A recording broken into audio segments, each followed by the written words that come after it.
Hello friends, నా ఛానల్కి స్వాగతం అండి. నేను ఈరోజు మీకు చందమామ కథల్లో బేతాళ కథ చదివి వినిపిస్తున్నానండి. ఈ కథ పేరు కలియుగ భీముడు.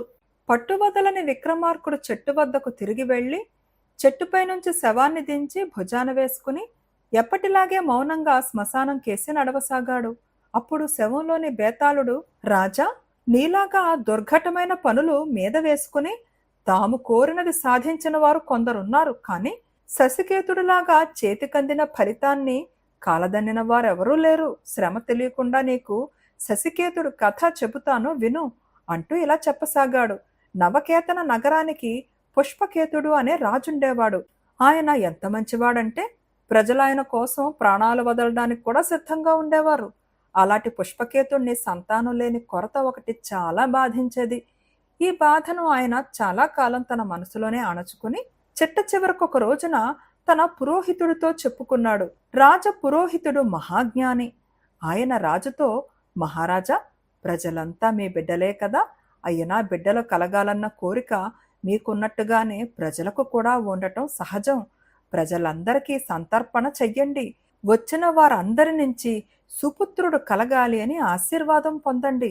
ప్రజలందరూ మనస్ఫూర్తిగా చేసే ఆశీర్వాదం వృధా పోదు అన్నాడు. పుష్పకేతు మహారాజు పురోహితుడు చెప్పినట్టే చేశాడు. దేశంలో ఉన్న సమస్త జనానికి సమారాధన అవిచ్ఛిన్నంగా జరిగింది. భోజనం చేసి వెళ్లే ప్రతి మనిషి చేత రాజు ఆశీర్వాదం పొందాడు. అందరి ఆశీర్వాదాలు ఫలించి ఏడాది తిరిగేసరికల్లా రాజుకొక చక్కని కొడుకు కలిగాడు. అతనికి శశికేతుడని పేరు పెట్టుకున్నారు. శశికేతుడికి తండ్రిలోని సద్గుణాలన్నిటితో పాటు అసాధారణమైన ధైర్యము, బలము కూడా పెంపొందాయి. యుక్త వయసు రాగానే అతనికి పెళ్లి చేయ నిశ్చయించి అనేక దేశాల రాజకుమార్తెలను చూశారు. వారెవరూ అతనికి నచ్చని కారణం చేత అప్పుడే నాకు పెళ్లి దేనికి అని శశికేతుడు తాత్సారం చేస్తూ వచ్చాడు. కానీ అతనికి పెళ్లాడాలన్న కోరిక లేకపోలేదు. ఒకనాడతను పురోహితుడి ఇంటికి వెళ్ళి, స్వామి, నాకు తగిన కన్య ఎక్కడున్నదో చెప్పగలరా అని అడిగాడు. నాయన, రుద్రజటమనే దేశాన్ని పాలించే జితసేన మహారాజు కూతురు తప్ప నీకు భార్య కాదగిన కన్య మరొకటి లేదు అన్నాడు పురోహితుడు. ఈ మాట వింటూనే శశికేతుడు తన కత్తి మాత్రమే తీసుకుని గుర్రమెక్కి రుద్రజటానికి బయలుదేరాడు. అతను రాజధానికి చేరి ఒక పేదరాశి పెద్దమ్మ ఇంట బస చేసి, పెద్దమ్మ, నేను ఈ దేశపు రాజకుమార్తెను పెళ్లాడదామని వచ్చాను. ఎవరి ద్వారా ప్రయత్నం చెయ్యమని సలహా ఇస్తావు అని అడిగాడు. పెద్దమ్మ పెద్దగా నిట్టూర్చి, అయ్యో నాయనా, నీ వంటి వాళ్లకు 100 మందికి ఆ రాజకుమార్తె ఇప్పటికి పెళ్లి చేసేసింది. వాళ్ల తలలన్నీ కోటగుమ్మానికి తోరణంగానే వేళ్లాడగట్టి ఉన్నాయి. నా సలహా అడిగేటట్టయితే వచ్చిన దారే మీ దేశానికి వెళ్ళిపో అన్నది. అదేమిటి, అలా ఎందుకు జరిగింది అని శశికేతుడు పెద్దమ్మని అడిగాడు. ఏం చెప్పమంటావు నాయనా, మా రాజుగారు అమ్మాయి 4 ఏళ్ల పిల్లగా ఉండగా ఎవరో మంత్రగాడెత్తుకుపోయాడని చెప్పుకున్నారు. 2 రోజుల పాటు దేశమంతా అట్టుడికిపోయింది. ఆ తరువాత రాజుగారు చాటింపు వేయించి తన కుమార్తెను ఎవరు ఎత్తుకుపోలేదని, ఆమె అంతఃపురంలో సురక్షితంగానే ఉన్నదని ప్రజలకు తెలియపరిచారు. 2 ఏళ్ల క్రితం ఆ పిల్లకు యుక్త వయస్సు వచ్చింది. పెళ్లి ప్రయత్నాలు ఆరంభించారు. అనేక మంది రాజకుమారులు ఆమె అందచందాలను గురించి విని పెళ్లాడతామని వచ్చారు. తనను పెళ్లాడటానికి రాజకుమార్తె ఒక షరతు పెట్టింది. ఇక్కడికి 10 కోసుల దూరాన ఉండే భీమవనంలో కలియుగ భీముడని ఒకడున్నాడు.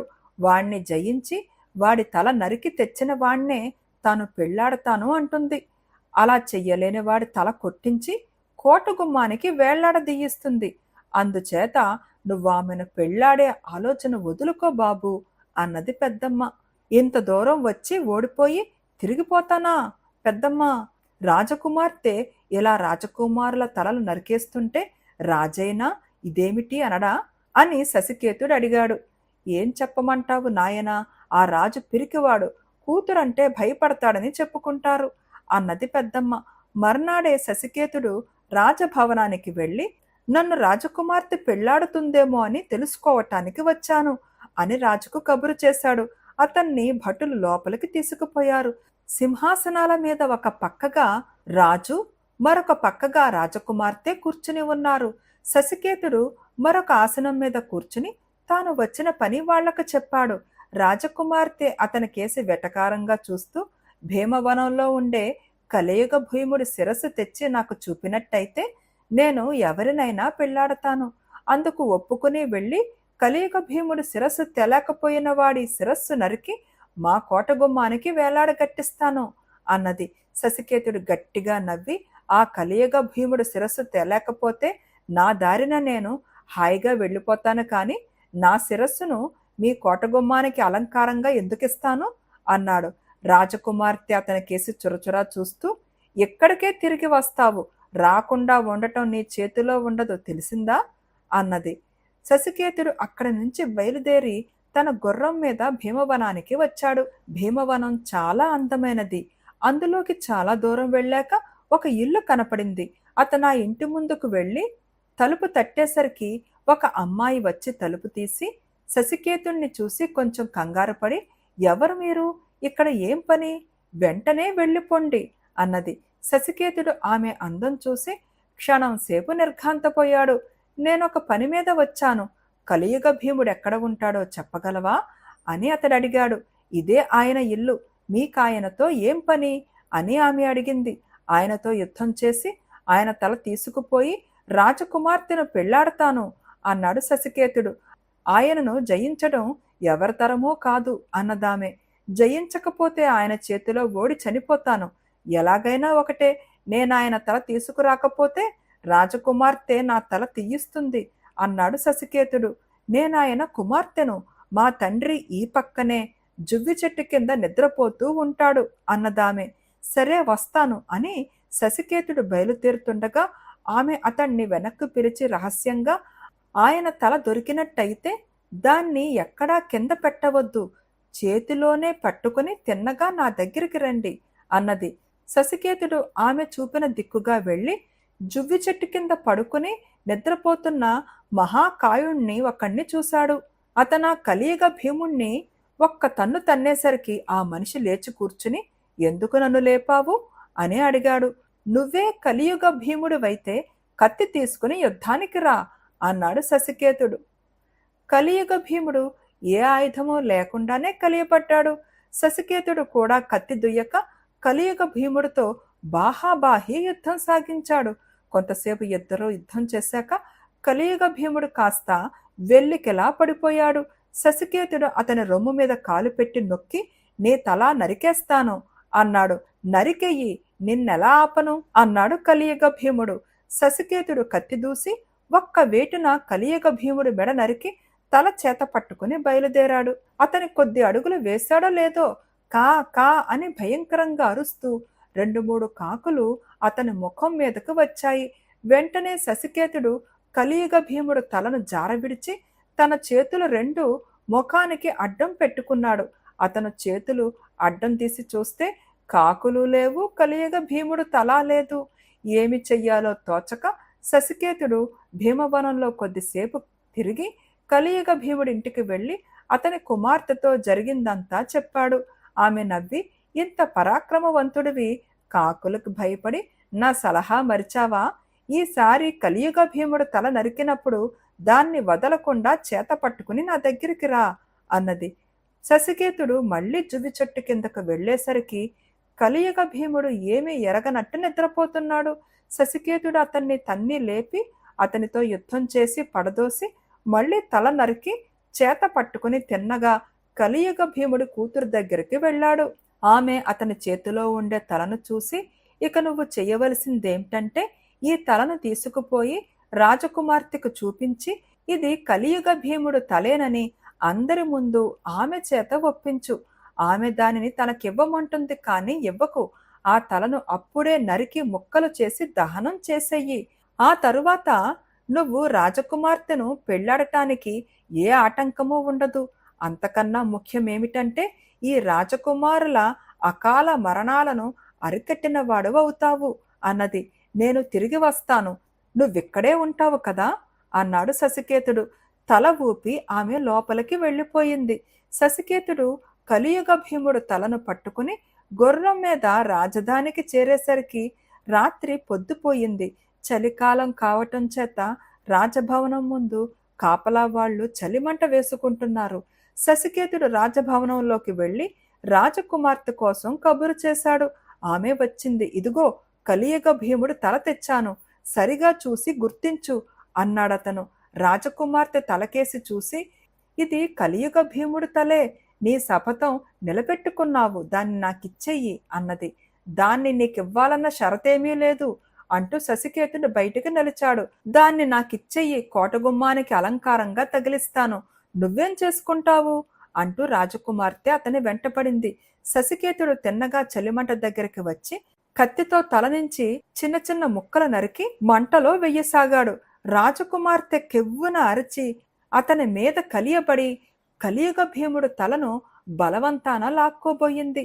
అతను తలను దూరంగా ఎడంచేత పట్టుకుని కుడి చేతిలో ఉన్న కత్తిని బలంగా విసిరి రాజకుమార్తెను రెండుగా నరికాడు. తరువాత అతను కలియుగ భీముడు తలను పూర్తిగా అగ్నిప్రీతి చేసి గుర్రమెక్కి తిరిగి భీమవనానికి వెళ్ళాడు. కలియుగ భీముడి కుమార్తె అతన్ని తిరిగి చూసి ఆనంద బాష్పాలు రాల్చింది.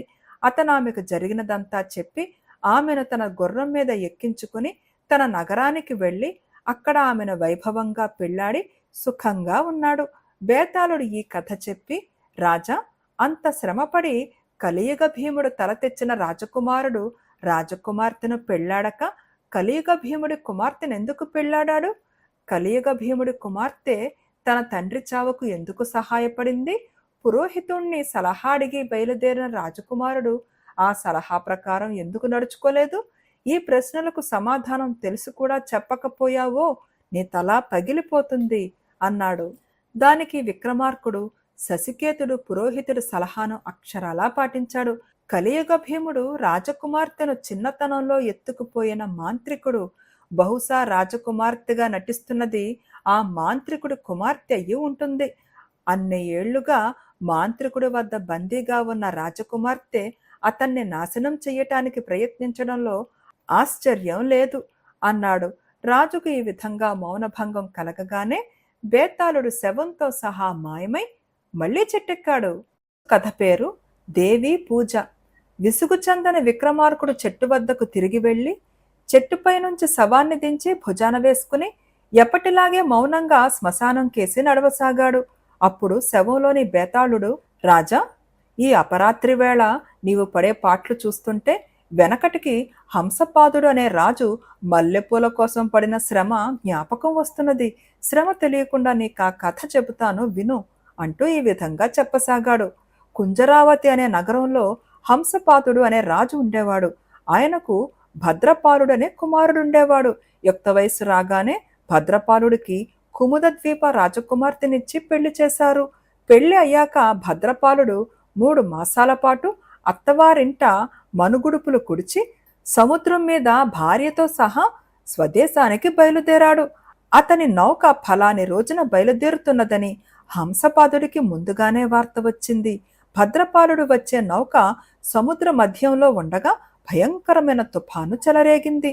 సముద్రం మీదుగా కుంజరావతి నగరాన్ని తాగిన ప్రళయ మారుతానికి నగరంలోని మహావృక్షాలు పడిపోయాయి. ఇళ్ళు కూలిపోయాయి.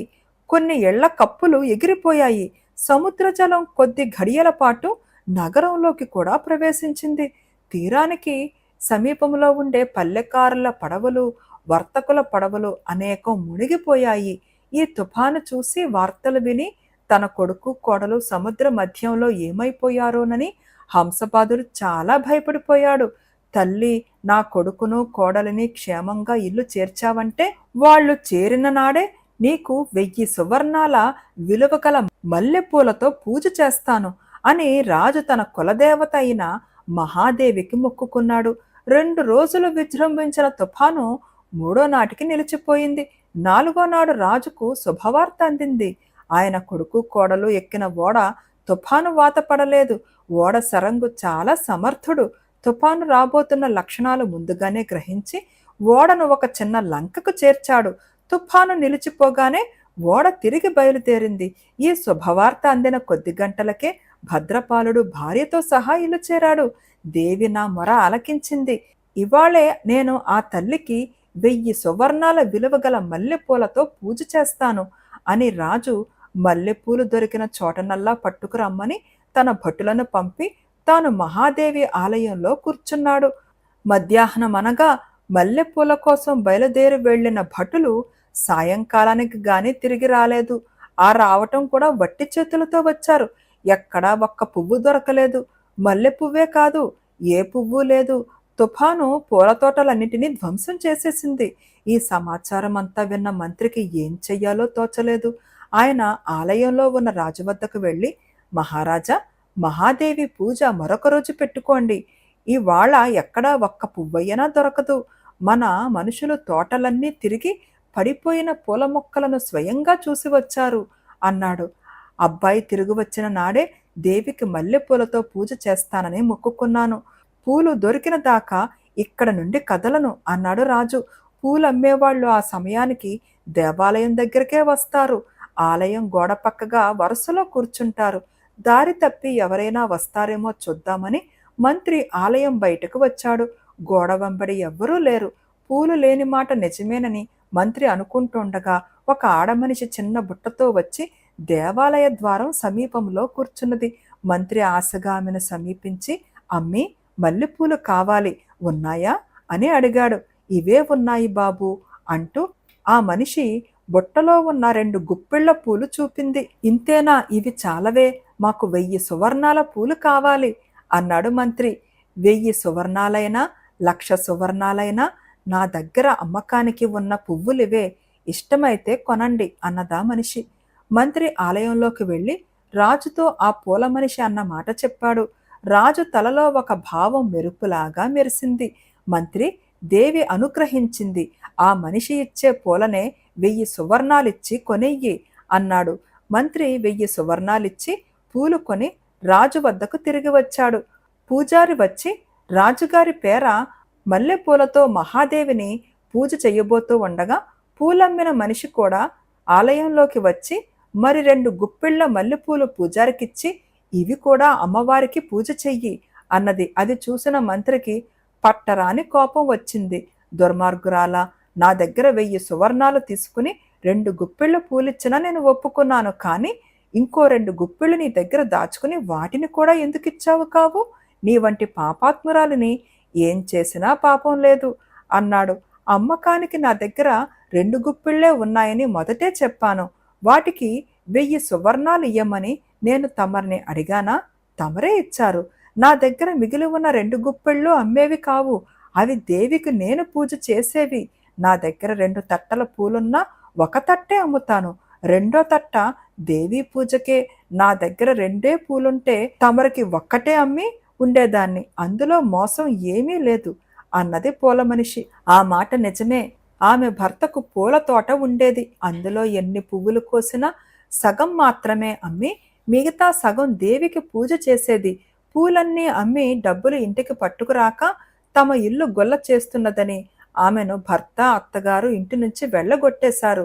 అప్పుడు ఆమె తన ముసలి తాత వద్దకు వెళ్ళి, తాత, వాళ్ల దొడ్డి నిండా పూల మొక్కలు నాటి వాటి పూలలో సగం అమ్మి సగం దేవికి పూజ చేసి తన సంపాదనతో తన పొట్ట పోషించుకుంటూ తాతను కూడా పోషిస్తున్నది. ఆమె రోజు పూలు తెచ్చి దేవికి పూజ చెయ్యిస్తుందని తెలిసి కూడా పూజారి ఆమె మాటలకు ఆగ్రహించి, ఒళ్ళు తెలియకుండా మాట్లాడకు, వీరెవరనుకున్నావు? మహారాజు గారు.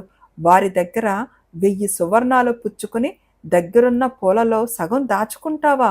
నీ వంటి పాపిష్టి దాని పూజ దేవి అంగీకరిస్తుందా అంటూ పూల మనిషి ఇచ్చిన మల్లెపూలను రాజుగారి పూలతో కలిపేశాడు. వెంటనే రాజుగారి మల్లెపూలు కమిరి ఎర్రగా అయిపోయాయి. అది చూసి రాజుకు మతిపోయింది. పూజారి, ఆ మనిషి పువ్వులు ఆ మనిషికే ఇచ్చెయ్యి. మహాదేవికి నేనొకటి, ఆ మనిషి ఒకటినా అన్నాడాయన. అర్చకుడు వణకుతున్న చేతులతో వాడని పూలన్నీ వేరే తీశాడు. అప్పుడు వాడిన పూలన్నీ తిరిగి తెల్లగా అయ్యాయి. పూజారికి ప్రాణం లేచి వచ్చినట్టయింది. ఆయన రాజుగారి తరపున, పూల మనిషి తరపున వేరువేరుగా పూజలు జరిపి ఇద్దరిని పంపేశాడు. ఆ తరువాత పూల మనిషి జీవితం కూడా చక్కబడింది. తన భార్య దగ్గర 1000 సువర్ణాలున్నాయని తెలియగానే భర్త వచ్చి తీసుకుపోయాడు. మహాదేవికి ఆ మనిషి పట్ల ప్రత్యేక ఆదరం ఉన్నదని పొక్కిపోవడం చేత ఆమెనందరూ భక్తితో చూస్తూ వచ్చారు. బేతాళుడు ఈ కథ చెప్పి, రాజా, ఎవరి భక్తి గొప్పది, రాజుదా పూల మనిషిదా? దీనికి సమాధానం తెలిసి కూడా చెప్పకపోయావో నీ తల పగిలిపోతుంది అన్నాడు. దానికి విక్రమార్కుడు, నిస్సందేహంగా పూల మనిషి భక్తే గొప్పది. రాజు 2 గుప్పిళ్ల పూల కోసం 1000 సువర్ణాలు ఖర్చు చేసి తన మొక్కు చెల్లించుకున్న మాట నిజమే. ఆయన దేవికి మొక్కు చెల్లించిన దాకా గుడిలోనే ఉండిపోతాను అనటం కూడా గొప్ప సంగతే. కానీ అందులో రాజుకు గల నిజాయితీ హెచ్చుగా కనిపిస్తుంది. తన కొడుకు కోడలు క్షేమంగా తిరిగి రావాలి అన్న స్వార్థంతో అపూర్వమైన పూజ చేస్తానని రాజు దేవికి మొక్కుకున్నాడు. అలాంటి మొక్కులు ఆయన జీవితంలో 1-2 సార్ల కన్నా ఎక్కువ మొక్కుకునే అవకాశం రాదు. అదీ కాక రాజుకు 1000 సువర్ణాలు ఒక పెద్ద మొత్తం కాదు. కానీ పూల మనిషి దారి వేరు. రాగి డబ్బు కూడా ఆమెకు పెద్ద మొత్తమే. అయినా ఆమె రోజు దేవికి తన పూలలో సగం పూజ చేసి తన సంపాదనలో సగం ధారపోస్తున్నది. ఆమె ఏ మొక్కులు మొక్కుకోలేదు. దేవి నుంచి ఏ మంచి కోరలేదు. భర్త వదిలేయటం కన్నా ఆడదానికి పెద్ద కష్టం ఉండదు. అలాంటి కష్టం వచ్చినా ఆమె దేవికి పూజ మానలేదు. అందుచేత పూల మనిషి భక్తితో రాజు భక్తిని ఏ విధంగానూ పోల్చడానికి లేదు అన్నాడు. రాజుకి ఈ విధంగా మౌనభంగం కలగగానే బేతాళుడు శవంతో సహా మాయమై మళ్లీ చెట్టెక్కాడు. ఈ కథ పేరు చమరవాలుడు. పట్టువదలని విక్రమార్కుడు చెట్టు వద్దకు తిరిగి వెళ్లి చెట్టుపై నుంచి శవాన్ని దించి భుజాన వేసుకుని ఎప్పటిలాగే మౌనంగా శ్మశానం కేసి నడవసాగాడు. అప్పుడు శవంలోని బేతాళుడు, రాజా, నీవీ పనికి ఏ దుర్ముహూర్తంలో పూనుకొని ఉంటావు? అందుచేతనే చమరవాలుడు శత్రువులలాగా విజయం సాధించలేకుండా ఉన్నావు. శ్రమ తెలియకుండా ఉండగలందులకు నీకు చమరవాలుడి కథ చెబుతాను విను అంటూ ఇలా చెప్పసాగాడు. ఒకప్పుడు హస్తినాపురాన్ని చమరవాలుడనే మహాబలశాలి పాలిస్తూ ఉండేవాడు. అతని రాజ్యపు సరిహద్దుల మీద 5 రాజులు, సమరబలుడు, సమరసూరుడు, సమరజితుడు, ప్రతాపచంద్రుడు, ప్రతాపసేనుడు ఉండేవారు. చమరవాలుడితో పోల్చితే వారు అల్పులు. సరిహద్దు మీద వారి రాజ్యాలుండటం చేత చమరవాలుడికి అణగిమణిగి ఉండవలసి వచ్చేది. చమరవాలుడి వైభవం ముందు వాళ్ళు సామంతుల కన్నా హీనంగా ఉండేవాళ్ళు. ఇది వారందరికీ ఎంతో దుర్భరంగా ఉండేది. ఒకసారి ఈ 5 ఒక చోట కలిసి ఆలోచన చేశారు. ఎవరికి వారుగా మనం చమరవాలుడికి ఏ మాత్రమూ చాలం. అతను మన అందరికీ పక్కలో బల్లెంలాగా ఉంటున్నాడు. స్వతంత్ర రాజులమై ఉండి కూడా మనం అతనికి ఇష్టం లేని పని ఏదీ చెయ్యలేని స్థితిలో ఉన్నాం. మనమందరము ఏకమై ఎదిరించినట్టయితే అతను మనకు చాలడు. మన ఉమ్మడి బలాలు అతని బలాల కన్నా చాలా ఎక్కువ. అందుచేత అతను మన ముందు నిలవలేడు. అతన్ని ఓడించాక మన పరువు మర్యాదలకు లోటుండదు. మనం నిజంగా స్వతంత్రులముగా వ్యవహరించగలుగుతాము అని నిశ్చయించుకున్నారు. వాళ్ళు ఒక జ్యోతిష్కుణ్ణి పిలిచి, మేము 5 మా సైనిక బలాలను వెంటపెట్టుకుని హస్తినాపుర రాజుపైకి యుద్ధానికి పోబోతున్నాము. అందుకు తగిన ప్రయాణ ముహూర్తం చూడు అన్నారు.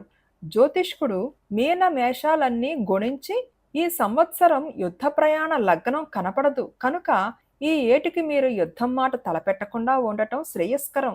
కాదు కూడదు, ఏదో ఒక ముహూర్తం పెట్టమంటే పెడతాను, కానీ అందువల్ల మీకు అపజయమే కలుగుతుంది అన్నాడు.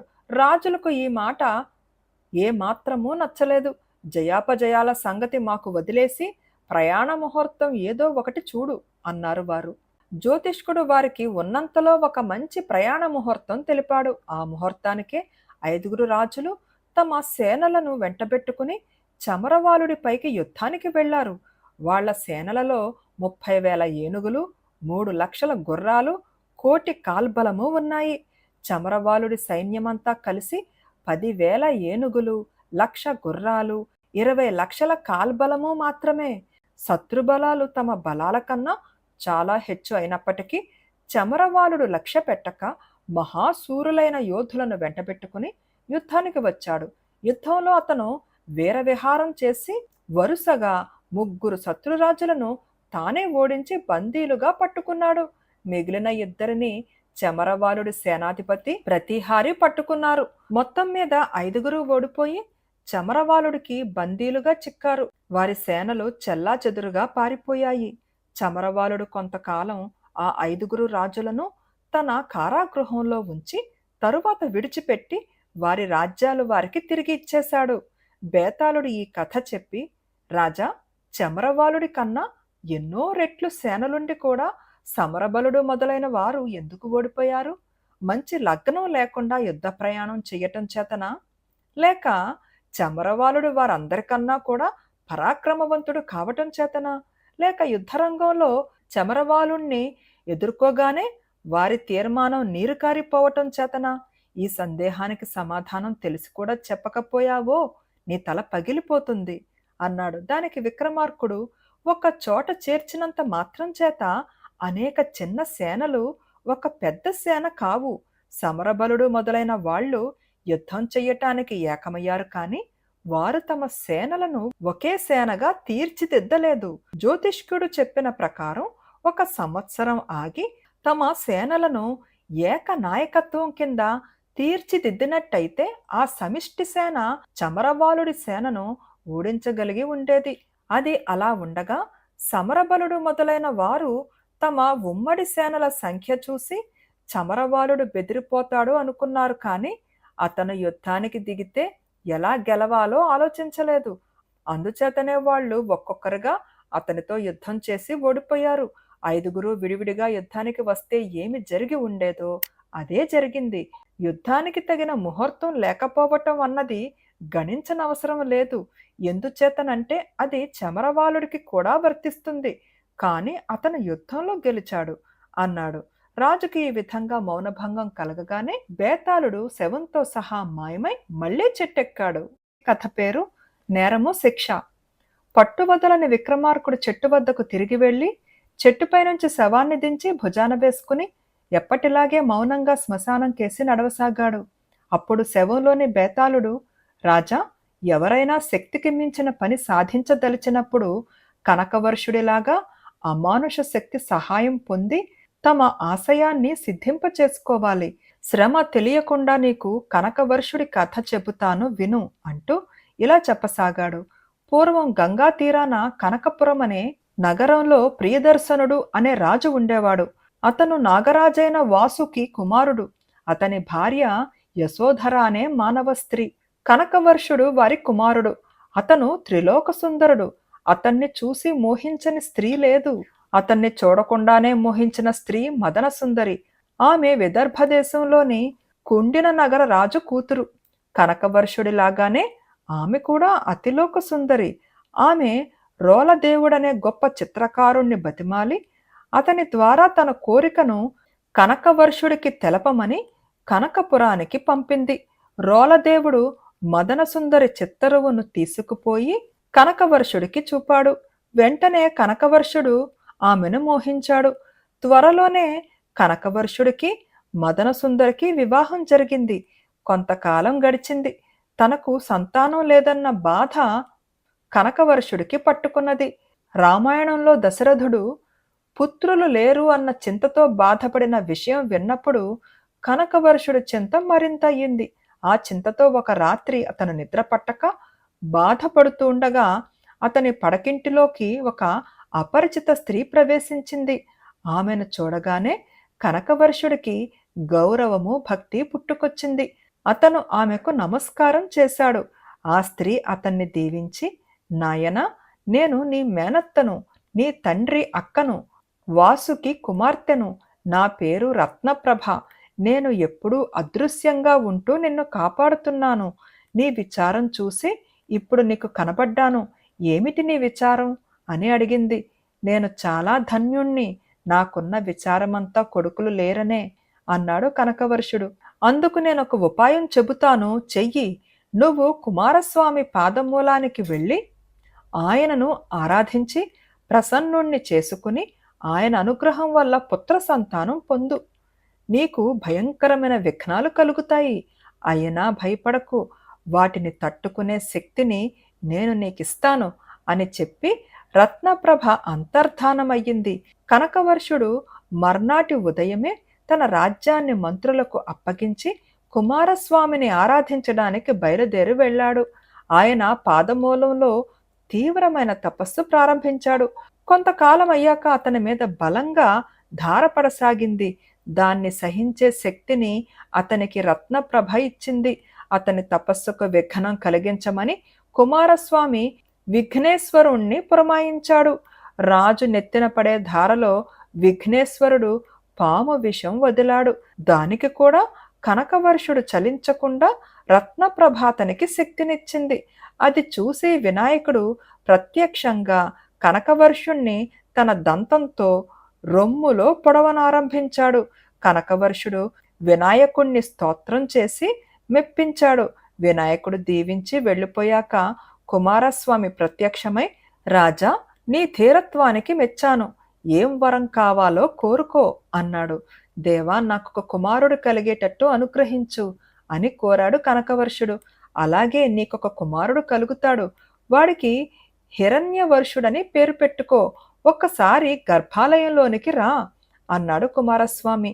అతన్ని ప్రత్యేకంగా అనుగ్రహించగోరి తాను రాజు శరీరంలో ఉండి కుమారస్వామిని సమీపిస్తే ఆ స్వామికి ఆగ్రహం వస్తుందని రత్నప్రభ రాజు గర్భాలయంలోకి పోతుండగా అతని శరీరంలో నుంచి బయటికి వచ్చింది. గర్భాలయంలోకి వచ్చిన కనకవర్షుడిలో తేజస్సు తరిగి ఉండటం చూసి కుమారస్వామి నిజం తెలుసుకుని కోపంతో, నువ్వు మోసం చేశావు, అందుచేత నీకు పుట్టబోయే కొడుకుతోనూ భార్యతోనూ ఏడాది పాటు వియోగం అనుభవించు అని అదృశ్యుడైపోయాడు. కనకవర్షుడు తన నగరానికి తిరిగి వెళ్ళి కాలక్రమాన మదన సుందరియందు ఒక కొడుకును కన్నాడు. అతను తన కొడుక్కు హిరణ్యవర్షుడని పేరు పెట్టడమే కాక తన ప్రజల మీద నిజంగానే హిరణ్యవర్షం కురిపించాడు. పురిటింటికి ఆ రోజున రక్షలన్నీ యథావిధిగా ఏర్పాటు చేశారు. అంతలోనే ఆకాశాన దట్టంగా మేఘాలు కమ్మి ధారాపాతంగా వర్షం సాగింది.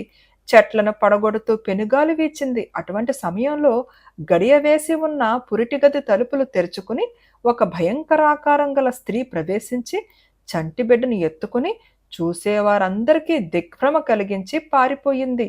అయ్యో నా బిడ్డ అంటూ బాలింతరాలు ఆ చీకటిలో ఆమె వెంట పరిగెత్తింది.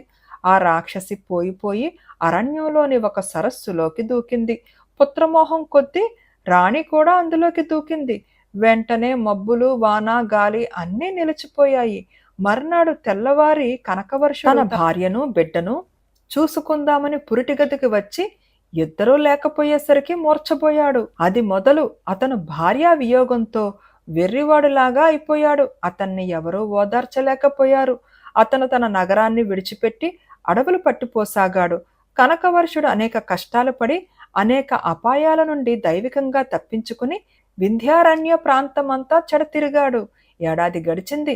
రత్నప్రభ అకస్మాత్తుగా అతని ఎదుట ప్రత్యక్షమై, ఇరుగో నీ భార్యాపుత్రులు, నేనే వీరిని తీసుకుని పోయి కాపాడి కుమారస్వామి శాపాన్ని పూర్తి చేశాను అన్నది. కనకవర్షుడు పరమానందం చెంది తన భార్యను కొడుకును తీసుకుని తన నగరానికి తిరిగి వచ్చి సుఖంగా ఉన్నాడు. బేతాళుడు ఈ కథ చెప్పి, రాజా, నాకొక సందేహం. కుమారస్వామి రాజును శపించదలిచినప్పుడు పుత్ర వియోగం మాత్రమే కలిగించక భార్యా వియోగం కూడా ఎందుకు కలిగించాడు? కొడుకును సంపాదించడం విషయంలోనే కదా రాజు ఆ స్వామిని మోసం చేసింది. ఈ సందేహానికి సమాధానం తెలిసి కూడా చెప్పకపోయావో నీ తల పగిలిపోతుంది అన్నాడు. దానికి విక్రమార్కుడు, దేవతలు అనర్హులకు వరాలివ్వకోరరు. రాజుకు గల అర్హత తెలుసుకోవాలనే కుమారస్వామి విఘ్నేశ్వరుడి చేత పరీక్షలు పెట్టించాడు. రాజు ఆ పరీక్షలకు స్వశక్తితో తట్టుకోలేదని తెలిసాక శాపం నెపాన మరిన్ని పరీక్షలు కల్పించాడు. నిజానికది శాపం అనే కన్నా శిక్ష అనటం సమంజసం. అప్పుడే పుట్టిన కొడుకును దూరం చేస్తే రాజుకది శిక్ష కాదు. రాజు దౌర్బల్యానికి మూలం రాణి. ఆమెతో ఎడబాటే అతనికి నిజమైన శిక్ష. అది శిక్ష అని గ్రహించే రత్నప్రభ దానిని స్వయంగా తానే అమలు చేసింది. కుమారస్వామి ఆగ్రహానికి కారణభూతురాలు కూడా రత్నప్రభే కనుక ఆమె ద్వారానే శిక్ష అమలు జరగటం సక్రమమైనది అన్నాడు. రాజుకి ఈ విధంగా మౌనభంగం కలగగానే బేతాళుడు శవంతో సహా మాయమై మళ్లీ చెట్టెక్కాడు. ఈ కథ పేరు ఒప్పందం. గంధమాదన పర్వత సమీపంలో ఒక క్షత్రియ కుటుంబం ఉండేది. వారికి భూవసతి కొంత ఉన్నప్పటికీ వ్యవసాయం వారి వృత్తి కాదు. తండ్రి కొడుకులందరూ క్షత్రియ ధర్మాన్ని అవలంబించి అస్తమానము యుద్ధాలను వెతుక్కుంటూ వెళ్ళేవారు. దాని ఫలితంగా తండ్రి, ముగ్గురు కొడుకులు ఒకే యుద్ధంలో ఏకకాలమందే ప్రాణాలు వదిలారు. కుటుంబంలో మిగిలిన వారు తల్లి, ఆఖరు కొడుకు సమీరుడు మాత్రమే. సమీరుడైనా మరీ పసివాడు కావటాన చావకుండా మిగిలాడు. ఈ విధంగా తన భర్త, చెట్లంత కొడుకులు ఒక్కసారిగా చచ్చేసరికి సమీరుడు తల్లి తన కుటుంబానికింకా క్షత్రియ ధర్మం చాలు అనుకున్నది. ఆమె సమీరుణ్ణి వ్యవసాయ వృత్తిలో ప్రవేశించి గొడ్డు గోద చూసుకోమన్నది. సమీరుడు ఆ పనులు చక్కగా నేర్చుకున్నాడు. అతని పొలాలు చక్కగా పండాయి. అతని పశువుల మందలు చక్కగా పెరిగాయి. పొలం పని, గొడ్ల పని కూడా అతనే చూసుకునేవాడు. చూస్తుండగానే సమీరుడు 20 ఏళ్ల వాడయ్యాడు. నా కొడుకు అందగాడు, వాడికి తగిన పెళ్ళాం దొరకాలి. బ్రహ్మరాత ఎలా ఉన్నదో అనుకునేది తల్లి. ఆ చుట్టుపక్కల ఎక్కడా అతడికి ఈడైన పిల్ల, అనురూపు అయిన పిల్ల ఉన్నట్టు ఆమెకు తెలియరాలేదు. ఒకనాడు సమీరుడు తనంత తానే, అమ్మా, నేను పెళ్లి చేసుకోవద్దా అని తల్లిని అడిగాడు. చేసుకోవాలిరా బాబు, కాని పిల్ల ఎక్కడైనా ఉందా అని తల్లి అడిగింది. అదే నాకు తెలియలేదు అన్నాడు సమీరుడు. ఈ సంభాషణ జరిగిన కొద్ది రోజులకే సమీరుడు తన ఆవులను కొండ మీద ఉండే సరస్సు దగ్గరికి మేతకు తోలుకుపోయాడు. అది చాలా అందమైన చోటు. ఆవులు మేస్తుంటే సమీరుడు సరస్సు ఒడ్డున ఉన్న చెట్టును ఆనుకొని సరస్సు మీద నుండి వచ్చే చల్లని గాలికి కాస్త కన్ను మూశాడు. నిద్ర మెలకువ కాని స్థితిలో అతనికి ఎవరో స్త్రీ మాట్లాడిన మాటలెలా వినిపించాయి. నిద్ర మాయ, కల అబద్ధం. కళ్ళు తెరిచి కన్యను చూడు. సమీరుడు ఉలిక్కిపడి కళ్ళు తెరిచి చూసి కలగంటున్నాను అనుకున్నాడు. అతనికి 5 బారల దూరాన నీటిపైన కాళ్ళు ముడుచుకుని కూర్చుని ఒక అపూర్వ సౌందర్యవతి చీకటి దుబ్బులాగున్న జుట్టును బంగారు దువ్వెనతో దువ్వుకుంటున్నది. అతని నోట మాట రాలేదు. ఆమెను చూస్తున్న ఆనందంతో పాటు ఆమె ఏ క్షణాన అంతర్ధానమవుతుందోనన్న భయం కూడా అతన్ని బాధించింది. కొంచెం సేపు గడిచాక అతడు తన తల్లి కట్టి ఇచ్చిన రొట్టెను తీసుకుని నీటి ఒడ్డు దాకా వెళ్ళి ఆమెను తీసుకోమన్నట్టుగా ఆ రొట్టెను ఆమె కేసి చాచాడు. మాడిన రొట్టె కూడని మొగుడు అని పకపకా నవ్వి ఒక బుడుంగన నీటిలోకి మునిగిపోయింది. ఆమెతో పాటు సమీరుడికి మతి కూడా పోయినట్టయింది. అతను మంత్రించినట్టుగా ఆమె మునిగిన చోటే చూస్తూ గంటల తరబడి అలాగే ఉండిపోయాడు. ఇంతలో ఆవులు అరవసాగాయి. అవి ఇళ్లకు వెళ్లే వేళయ్యింది.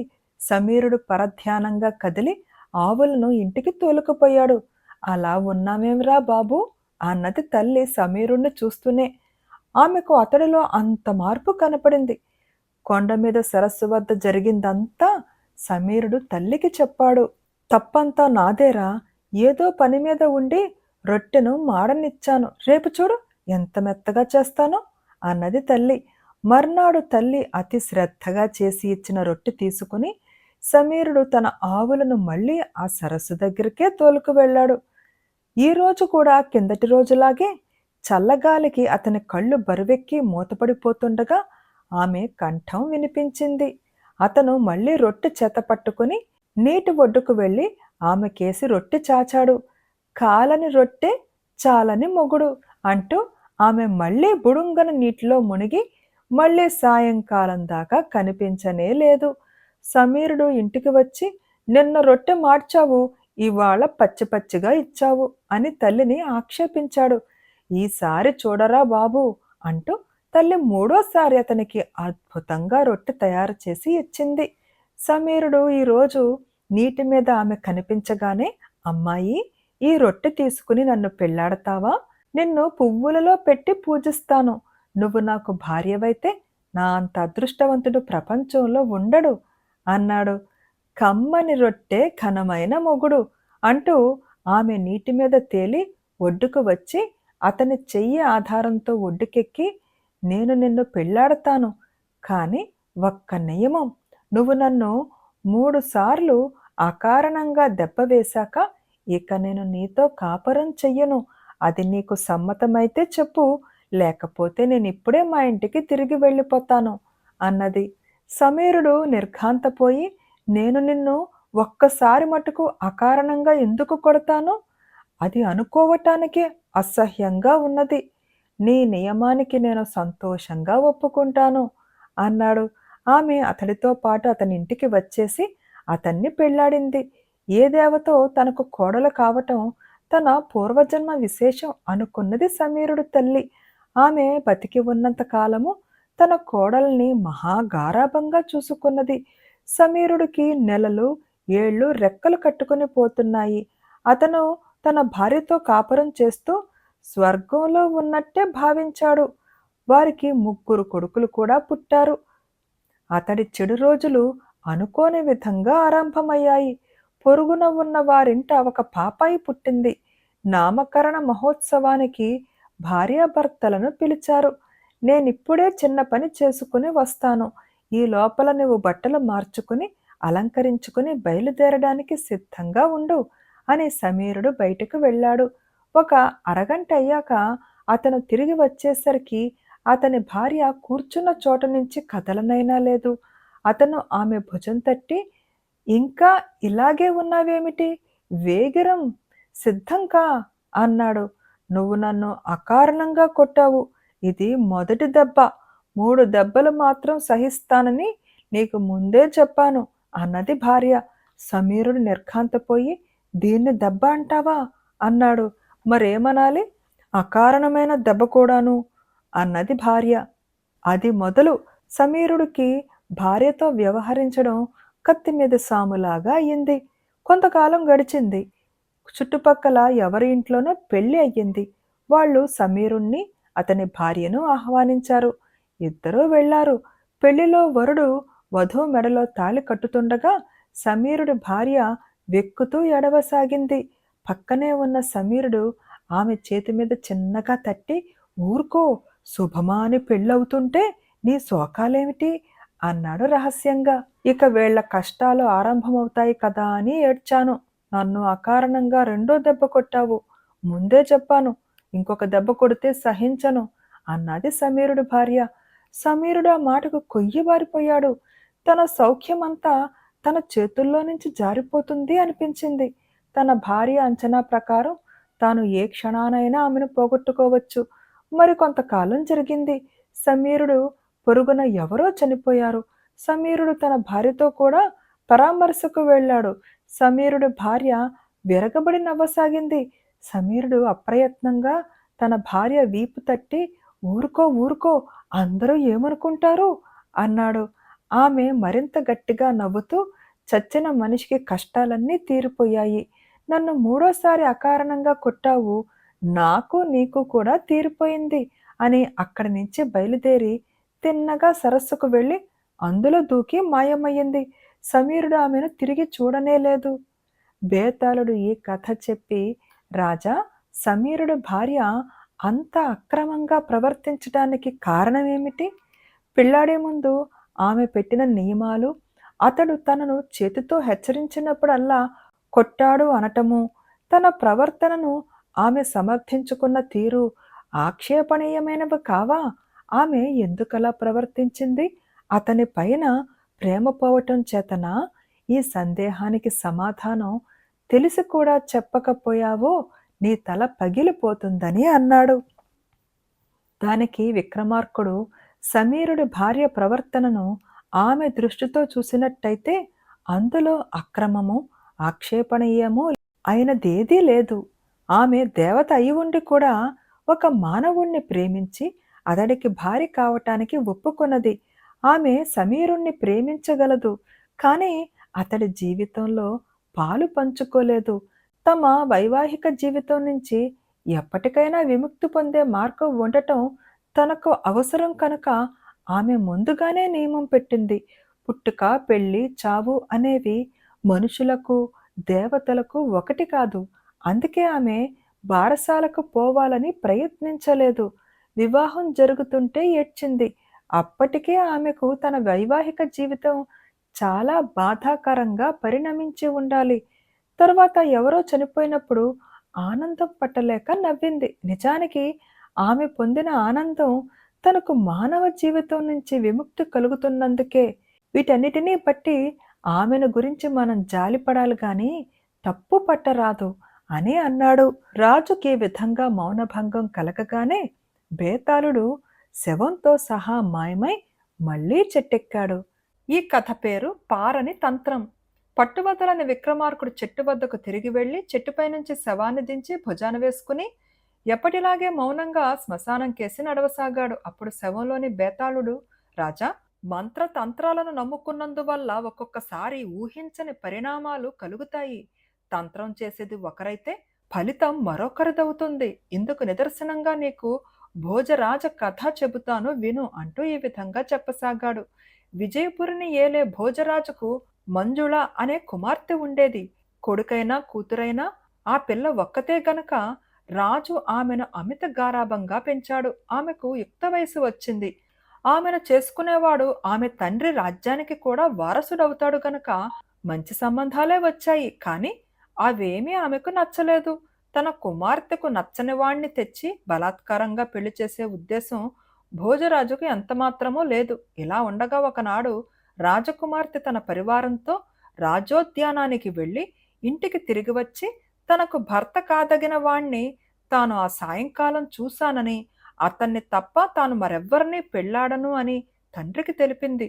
రాజు చిక్కులో పడ్డాడు. తన కుమార్తె కళ్ళ చూసి వరించిన యువకుడు ఎవరో, అతని పేరేమిటో, వంశమేమిటో, ఎక్కడ ఉంటాడో, ఎలా జీవిస్తాడో ఏమీ తెలియదు. అతను మంజులను పెళ్లాడటానికి తగునో తగడో నిర్ణయించే ముందు అతన్ని పట్టుకోవలసి ఉంది. రాజు మంత్రిని సలహా అడిగితే మంత్రి మర్నాడు రాజుగారు నగరం వీధులన్నీ ఊరేగటానికి ఏర్పాట్లు చేసి నగరంలో ఉండే వారెవరైనా సరే రాజుగారి దర్శనం చేసుకుని వారు తమ కష్టాలు చెప్పుకొనవచ్చు అని చాటింపు వేశాడు. ఈ ఊరేగింపు చూసే జనంలో రాజకుమార్తె వరించిన యువకుడు కనపడతాడని మంత్రి ఆలోచన. ఆయన ఎత్తు పారింది. మర్నాడు రాజు తన కుమార్తెతో సహా ఏనుగు అంబారీలో ఎక్కి నగర వీధులన్నీ తిరుగుతుండగా మంజుళ తాను వరించిన యువకుణ్ణి ఒక చోట చూసి తన తండ్రికి చెప్పింది. రాజు తన భటులలో చురుకైన వాళ్లను దగ్గరికి పిలిచి రాజకుమార్తె చూపిన యువకుణ్ణి గురించి దొరికినన్ని వివరాలు సంపాదించుకురమ్మని ఆజ్ఞాపించాడు. రాజుగారు ఊరేగింపు పూర్తి చేసి రాజభవనం చేరేసరికల్లా వాళ్ళు ఆ యువకుణ్ణి గురించి సాధ్యపడినంత సమాచారం తీసుకొచ్చారు. రాజుగారు ఊరేగింపు పూర్తి చేసి రాజభవనం చేరేసరికల్లా వాళ్ళు ఆ యువకుణ్ణి గురించి సాధ్యపడినంత సమాచారం తీసుకొచ్చారు. ఆ కుర్రవాడి పేరు సర్వదాయి. అతని తల్లిదండ్రులెవరో అతనికే తెలియదు. ఎవరో ముసలిది అతన్ని ఆ నగరానికి తెచ్చి పెంచింది. ఆ ముసలిది పోయి చాలా ఏళ్లయ్యింది.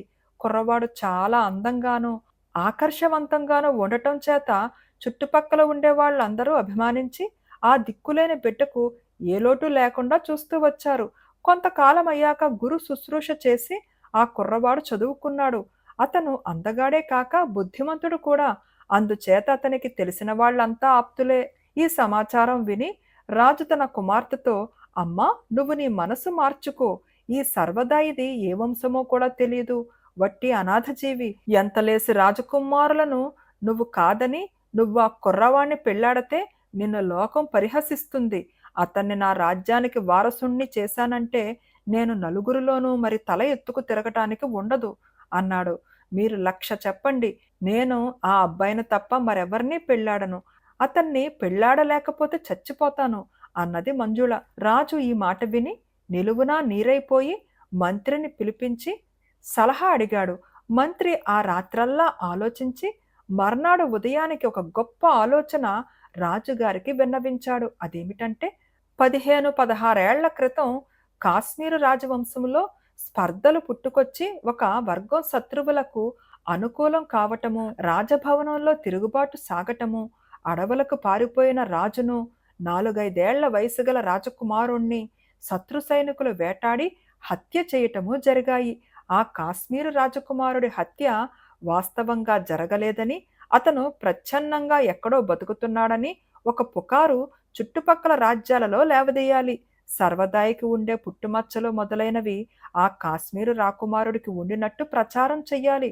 సర్వదాయే ఆ కాశ్మీరు రాజకుమారుడు అన్న మాట జనంలో నుంచే పుట్టేటట్టు చెయ్యాలి. ఆ తరువాత మంజులను అతనికిచ్చి పెళ్లి చేస్తే 10 మంది హర్షిస్తారే కాని ఎవరూ తప్పు పట్టరు. మంత్రి చేసిన ఈ ఆలోచన రాజుకు అమోఘంగా కనపడింది. ఈ పుకార్లు పుట్టించే బాధ్యత కూడా రాజు మంత్రికే వదిలిపెట్టి తన కుమార్తె దగ్గరకు వెళ్ళి, అమ్మా, నీకు నీవు కోరిన వాడికి పెళ్లి జరిగిందే అనుకో, దానికిక అడ్డేమీ ఉండదు. నాకు మాత్రం 1 సంవత్సరం గడువియ్యి. వచ్చే ఏడు ఈ పాటికి గాని మీ ఇద్దరికీ పెళ్లి వైభవంగా జరిపించడానికి తగిన పరిస్థితి ఏర్పడదు అన్నాడు. రాజకుమార్తె అందుకు సరేనన్నది. ఈ లోపల మంత్రి కొందరు వేగుల వాళ్లను చుట్టుపట్ల దేశాలకి పంపాడు. వాళ్ళు అక్కడక్కడ సత్రాలలోనూ రచ్చలలోనూ కనిపించిన జనంతో, మాది కాశ్మీరు దేశం, మేము మా పాత మహారాజు కొడుకు కోసం దేశాలన్నీ గాలిస్తున్నాం. అందరూ అనుకున్నట్టు అతను అరణ్యంలో చావలేదు. అతని ముసలిదాది అతన్ని కాపాడి ఈ ప్రాంతాలకు వచ్చిందన్నారు. ఆ కుర్రవాడికి కుడి చెవి కింద ఒక పుట్టుమచ్చ ఉంటుంది, ఇంకా ఫలానా ఫలానా లక్షణాలుంటాయి అంటూ ప్రచారం చేశారు. ఈ పుకార్లు ఇతరుల ద్వారా విజయపురికి కూడా చేరాయి. కాశ్మీరు రాజకుమారుడి లక్షణాలు విన్నవాళ్ళు సర్వదాయిలో ఆ లక్షణాలు ఉండటం గమనించి, మన సర్వదాయే ఆ కాశ్మీరు యువరాజు కాడు కదా అని ఆశ్చర్యపడ్డారు. అనుమానం క్రమంగా దృఢపడి, ఆ నోట ఈ నోట సందేహం లేదు, శత్రువు నుంచి తప్పించుకున్న ఆ కాశ్మీరు రాజకుమారుడే మన మధ్య అనాథగా తిరుగుతున్నాడు. విధి ఎంత విచిత్రమైనది అన్నారు. సర్వదాయి మేలు కోరిన వాళ్ళు సర్వదాయికి మళ్ళీ మంచి రోజులు తప్పక వస్తాయి. అందుచేతనే అతని జన్మరహస్యం ఇలా బయటపడింది. ఏ రాజకుమార్తె అతన్ని పెళ్లాడటానికి ఎగిరి గంతెయ్యదు. ఆ తరువాత అతను తన మామగారి సహాయంతో తన రాజ్యాన్ని క్షణంలో తిరిగి గెలుచుకుంటాడు అన్నారు. సర్వదాయికి కూడా ఆ పుకారులో విశ్వాసం కుదిరింది. అతను తిరిగి రాజు కావటానికి ఎదురు చూడసాగాడు. అతని నమ్మకానికి తగ్గట్టే 2 రాజులు తన కుమార్తెల చిత్తరువులను దూతల ద్వారా అతని వద్దకు పంపి, తమ కుమార్తె నచ్చినట్టయితే అతనికిచ్చి పెళ్లి చేయటానికి సిద్ధంగా ఉన్నామని కబురు చేశారు. సర్వదా ఈ 2 రాజకుమార్తెల చిత్తరువులను చూసి అందులో కనకపురం రాజకుమార్తెను మోహించి ఆమెను పెళ్లాడటానికి సమ్మతించాడు. పరిస్థితి ఇంతదాకా వచ్చాక భోజరాజుకు ఇక తాను తన కుమార్తెను సర్వదాయికిచ్చి పెళ్లి చేయవచ్చునని ఎవరూ ఆక్షేపించరని ధైర్యం కలిగింది. అందుచేత అతను సర్వదాయిని తన ఇంటికి పిలిపించి తన కుమార్తెను చూపించి, నువ్వు నా కింది పౌరుడవే కనుక పెళ్లి కోసం దేశాంతరం పోనవసరం లేదు. నా కుమార్తెనే ఇచ్చి పెళ్లి చేస్తాను, చేసుకో అన్నాడు. నన్ను మన్నించాలి. నేను అది వరకే మరొక రాజకుమార్తెకు నా మనసు, మాట కూడా ఇచ్చేశాను అని చెప్పి సర్వదాయి సెలవు పుచ్చుకున్నాడు. సర్వదాయి తనను నిరాకరించాడని తెలియగానే మంజుల మూర్ఛపోయి ఆ మూర్ఛలోనే ప్రాణాలు వదిలింది. బేతాళుడు ఈ కథ చెప్పి, రాజా, మంజుల దుర్మరణానికి ఎవరు బాధ్యులు? ఆమెను నిరాకరించిన సర్వదాయ 1 సంవత్సరం లోపుగా అతన్ని తెచ్చి పెళ్లి చేస్తాను అని ఆమెకు నమ్మకం కలిగించిన రాజా. అతను ఒక ప్రచ్ఛన్న రాజకుమారుడని లోకాన్ని నమ్మించడానికి తంత్రం నడిపిన అతని మంత్ర. ఈ ప్రశ్నకు సమాధానం తెలిసి కూడా చెప్పకపోయావో నీ తల పగిలిపోతుంది అన్నాడు. దానికి విక్రమార్కుడు, ఇందులో సర్వదాయి తప్పేమీ లేదు. అతను రాజకుమార్తెను ప్రేమించవలసిన అవసరమేమీ లేదు. అతను పెళ్లాడకపోతే చచ్చిపోతాను అని రాజకుమార్తె మొదటనే చెప్పింది. ఆమె తండ్రి తప్పు కూడా ఏమీ లేదు. మంత్రి సలహా ఇవ్వటానికి అసక్తుడైన పక్షంలో తన కూతురు తృప్తి కోసం ఆయన ఒక అనామకుడికైనా ఆమెనిచ్చి ఉండేవాడే. తప్పు మంత్రిది. ఆయన తంత్రం ఆలోచించినప్పుడు కనీసం సర్వదాయికైనా తన ఎత్తుగడ తెలియనిచ్చి ఉండవలసింది.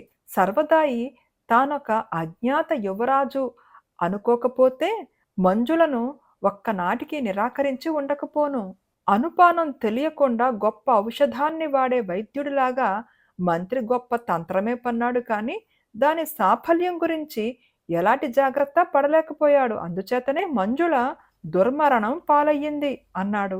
రాజుకు ఈ విధంగా మౌనభంగం కలగగానే బేతాళుడు శవంతో సహా మాయమై మళ్లీ చెట్టెక్కాడు. ఈ కథ పేరు ఆపద్రక్షకుడు. పట్టువదలని విక్రమార్కుడు చెట్టు వద్దకు తిరిగి వెళ్లి చెట్టుపై నుంచి శవాన్ని దించి భుజాన వేసుకుని ఎప్పటిలాగే మౌనంగా శ్మశానం కేసి నడవసాగాడు. అప్పుడు శవంలోని బేతాళుడు, రాజా, నీలాంటి భోగజీవి ఇలా కష్టాలను ఎదుర్కోవటం చాలా అరుదు. నాగేంద్రుడు లాంటి కోటీశ్వరుడే ఆపత్కాలంలో తన సేవకుడి రక్షణ పొందవలసి వచ్చింది. శ్రమ తెలియకుండా నీకు ఆ కథ చెబుతాను విను అంటూ ఈ విధంగా చెప్పసాగాడు. నాగేంద్రుడు పశ్చిమ తీరవాసి. అతను వర్తకం చేసి కోటీశ్వరుడయ్యాడు. ఆయనకు సచివుడు అనే కుమారుడు, సులోచన అనే కుమార్తె ఉండేవారు. నాగేంద్రుడు ధనికుడే కాక ధర్మబుద్ధి కలవాడు, న్యాయవర్తనుడు కూడాను. నాగేంద్రుడి ఇంట సమీరుడు అనే యువకుడు సేవకుడుగా ఉండేవాడు. అతను తన యజమాని అంటే ఎంతో శ్రద్ధాభక్తులు, గౌరవం కలవాడు. గృహకార్యాలు చెయ్యటంలో నేర్పరి. నాగేంద్రుడి కుటుంబానికి నమ్మిన బంటు.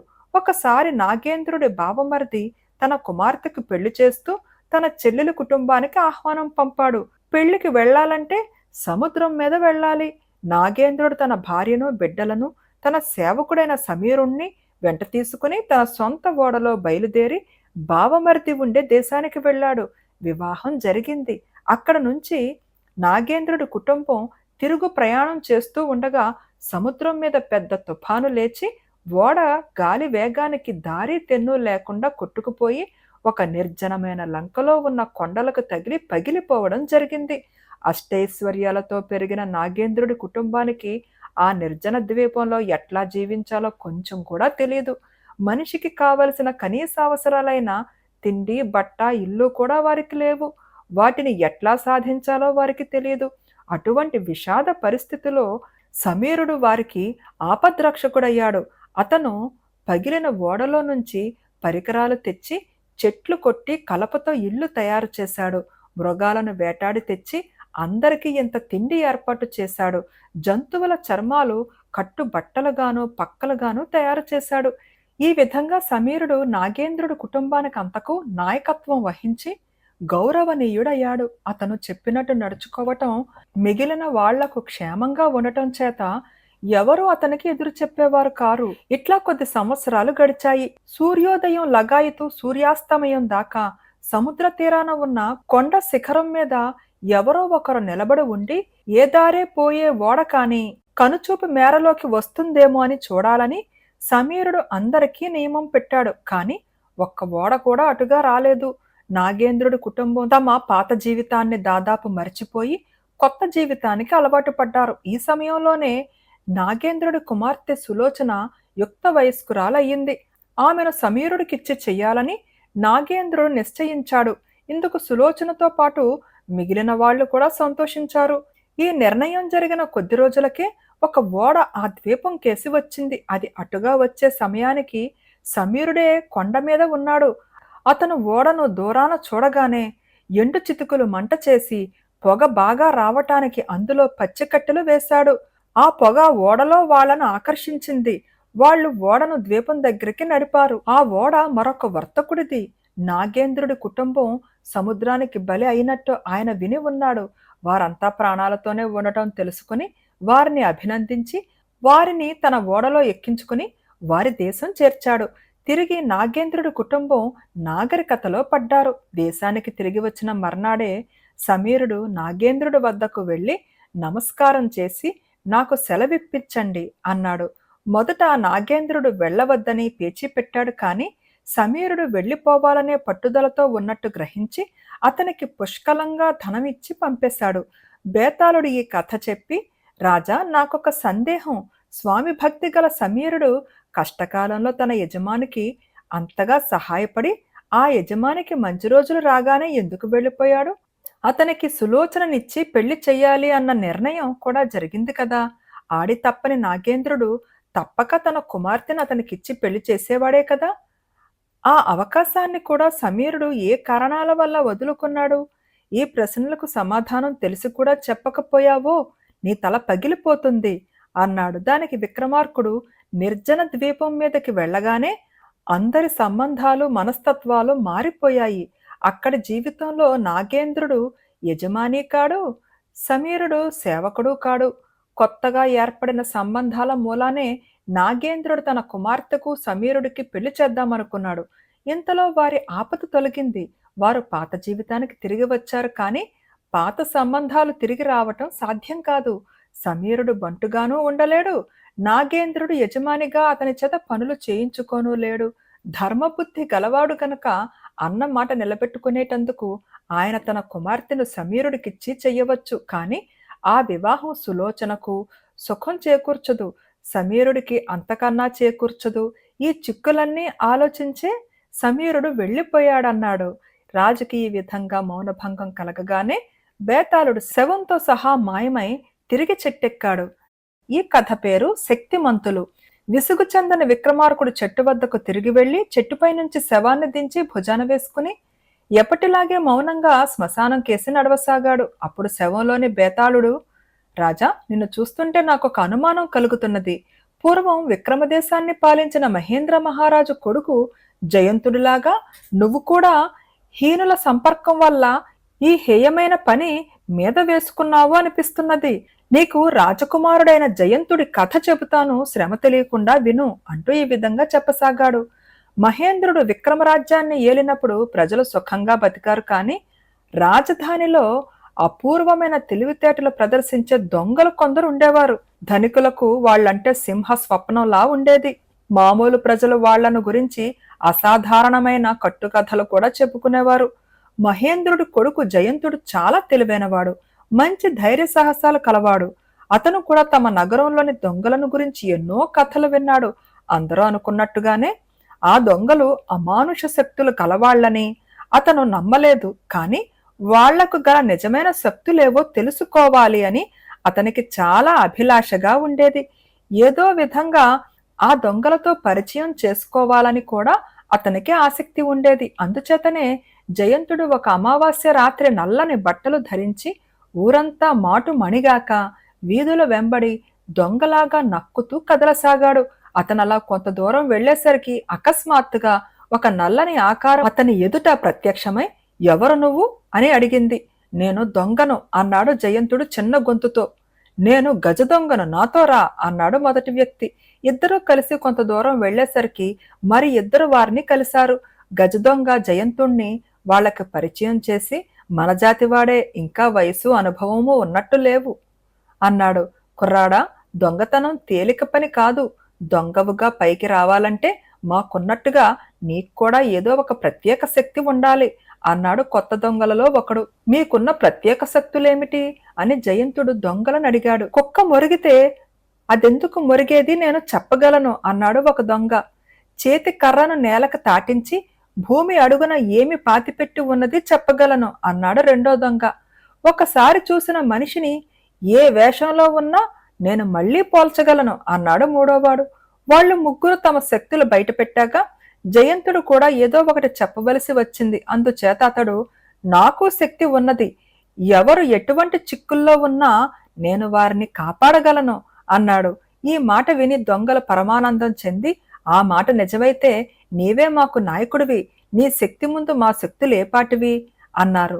మీకు గల శక్తులు చెప్పారు, బాగానే ఉన్నది, కానీ చూసి సంతోషించాలని నా కోరిక అన్నాడు జయంతుడు. అదెంత భాగ్యం, అవి మాకు అడుగడుగునా అవసరమే. దొంగతనానికి ఎటుపోదామో నువ్వే చెప్పు, మా శక్తులు నీకే తెలుస్తాయి అన్నారు దొంగలు. మళ్ళీ చిన్న చోట్లకు దేనికి, రాజభవనానికే పోదాం అన్నాడు జయంతుడు. నలుగురు కలిసి రాజభవనం వెనుక ప్రాంతానికి వెళ్లి ప్రహారీ గోడ మీదుగా ఉద్యానవనంలోకి దిగారు. అంతలోనే కుక్క మొరిగింది. అది మనని చూసి మొరగలేదు, తన యజమానిని చూసి మొరిగింది అన్నాడు ఒక దొంగ. మరొక దొంగ ఉద్యానవనంలో కర్రతో అక్కడక్కడా నేల మీద కొట్టి, నిలువు లోతున ఒక సొరంగం ఉన్నది, మనం దానిలోకి గుంట తవ్వితే ఆ సొరంగం గుండా రాజభవనంలోకి నిరపాయంగా ప్రవేశించవచ్చు అన్నాడు. తోటలో తవ్వే పరికరాలుంటాయి, వాటి కోసం వెతుకుతూ ముగ్గురు దొంగలు మూడు పక్కలా వెళ్లగానే జయంతుడు పహరావాళ్ల దగ్గరికి వెళ్లి తన ముఖం వారిని చూడనిచ్చి, తోటలో ముగ్గురు గజ దొంగలున్నారు, వెళ్లి పట్టుకోండి అని చెప్పి తన దారిన తాను భవనంలోకి సయ్యాగారానికి పోయి సుఖంగా పడుకుని నిద్రపోయాడు. ఆ రాత్రి ముగ్గురు గజ దొంగలు పట్టుపడ్డారు. మర్నాడు రాజసభలో వారి విచారణ జరిగింది. నగరంలోని గజ దొంగలు పట్టుబడ్డారని వినగానే వాళ్లను చూడటానికి జనం తండోపతండాలుగా వచ్చారు. వాళ్ల విచారణ ప్రారంభం కాకముందే జయంతుడు యువరాజు దుస్తులు ధరించి రాజుగారి సమీపంలో కూర్చున్నాడు. దొంగలను బంధించి రాజుగారి ఎదుటికి తెచ్చారు. వాళ్ళ ముగ్గురు ముఖాలు కోపంతోనూ విచారంతోనూ నిండి ఉన్నాయి. అంతలోనే వారిలో ఒకడు తల ఎత్తి చూసి జయంతుణ్ణి గుర్తించి అందరికీ వినపడేలాగా మిగిలిన వాళ్లతో, మనవాడు రాజుగారి పక్కనే ఉన్నాడు, మనకేమీ భయం లేదు అన్నాడు. ముగ్గురు దొంగలు జయంతుడికేసి సంతోషంగా చూశారు. జయంతుడు తండ్రికేసి తిరిగి, వాళ్ళు నా స్నేహితులు, వాళ్లను వదిలిపెట్టేయండి అన్నాడు. రాజుగారు ఒక్క క్షణం పాటు కొడుకుకేసి వింతగా చూసి దొంగలను విడిచిపుచ్చమని తన భటులను ఆజ్ఞాపించాడు. దొంగలు జయంతుడికి రాజుగారికి నమస్కారం చేసి తమ దారిన తాము వెళ్లిపోయారు. బేతాళుడు ఈ కథ చెప్పి, రాజా, నాకొక సందేహం. జయంతుడు అలాంటి గజ దొంగలను ఎందుకు చెయ్యి దాటిపోనిచ్చాడు? దొంగలను పట్టి శిక్షించడం రాజపుత్రుడి ధర్మం కదా, ఆ ధర్మాన్ని ఎందుకు పాటించలేదు? పైపెచ్చు ఆ దొంగలు తన మిత్రులని తండ్రికి ఏమని చెప్పాడు? ఇది దొంగల సంపర్కం వల్ల అతనిలో ఏర్పడిన హీనతాభావ లక్షణమా, లేక ఇందుకు మరో కారణం ఉన్నదా? ఈ ప్రశ్నకు సమాధానం తెలిసి కూడా చెప్పకపోయావో నీ తల పగిలిపోతుందని అన్నాడు. దానికి విక్రమార్కుడు, ఈ సంఘటనలో దొంగల విచారణ శిక్ష అన్న ప్రశ్నే లేదు. దొంగలను ఎందుకుగాను శిక్షిస్తారు? వాళ్ళు ఏ దొంగతనమూ చెయ్యనే లేదింకా. వాళ్లను పట్టుకుని ఖైదు చెయ్యించటమే జయంతుడి అభిప్రాయమైతే అతను ఆ రోజు సభకు రానవసరం లేదు. ముగ్గురు గజదొంగల శక్తులు పరీక్షకు వచ్చాయి. ఇద్దరు శక్తులు జయంతుడి ఎదుటనే రుజువయ్యాయి. మూడోవాడి శక్తి, జయంతుడి శక్తి రుజువు కావలసి ఉన్నది. ఆ పరీక్ష పూర్తి కావటానికే జయంతుడు కాపలా వాళ్లకు దొంగలను పట్టి ఇచ్చాడు. దొంగలను రాజభవనానికి తెచ్చినది తానే అయి ఉండి, వారిని తానే కాపలా వాళ్లకు పట్టి ఇచ్చి ఉండి కూడా అతను సుఖంగా నిద్రపోయాడంటే అతని అంతరాత్మలో దురుద్దేశం లేనట్టు స్పష్టమవుతున్నది.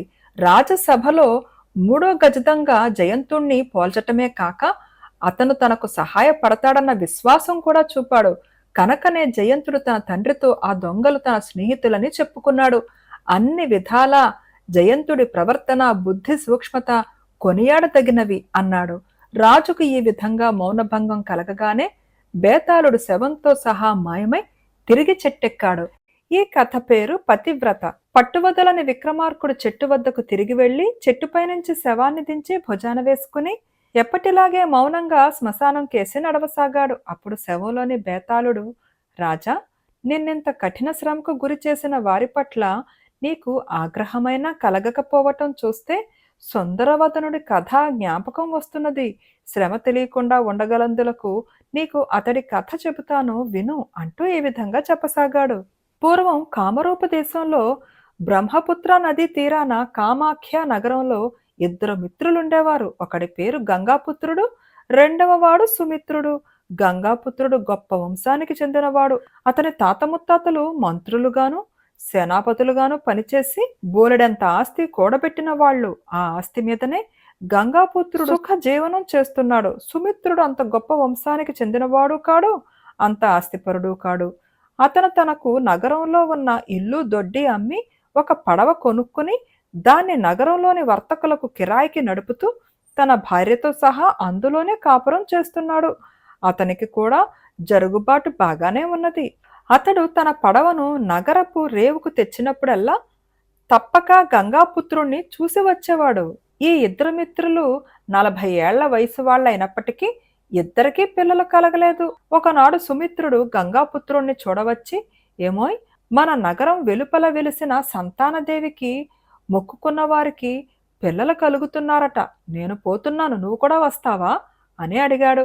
రాసి ఉంటే పిల్లలు వాళ్లే పుడతారన్న నిశ్చింతతో ఉండి కూడా గంగాపుత్రుడు సుమిత్రుడి వెంట వెళ్లి సంతానదేవి ఆలయంలో పూజా నైవేద్యాలు జరిపించి తన మిత్రుణ్ణి పడవ వద్ద దిగబెట్టి ఇంటికి తిరిగి వచ్చాడు.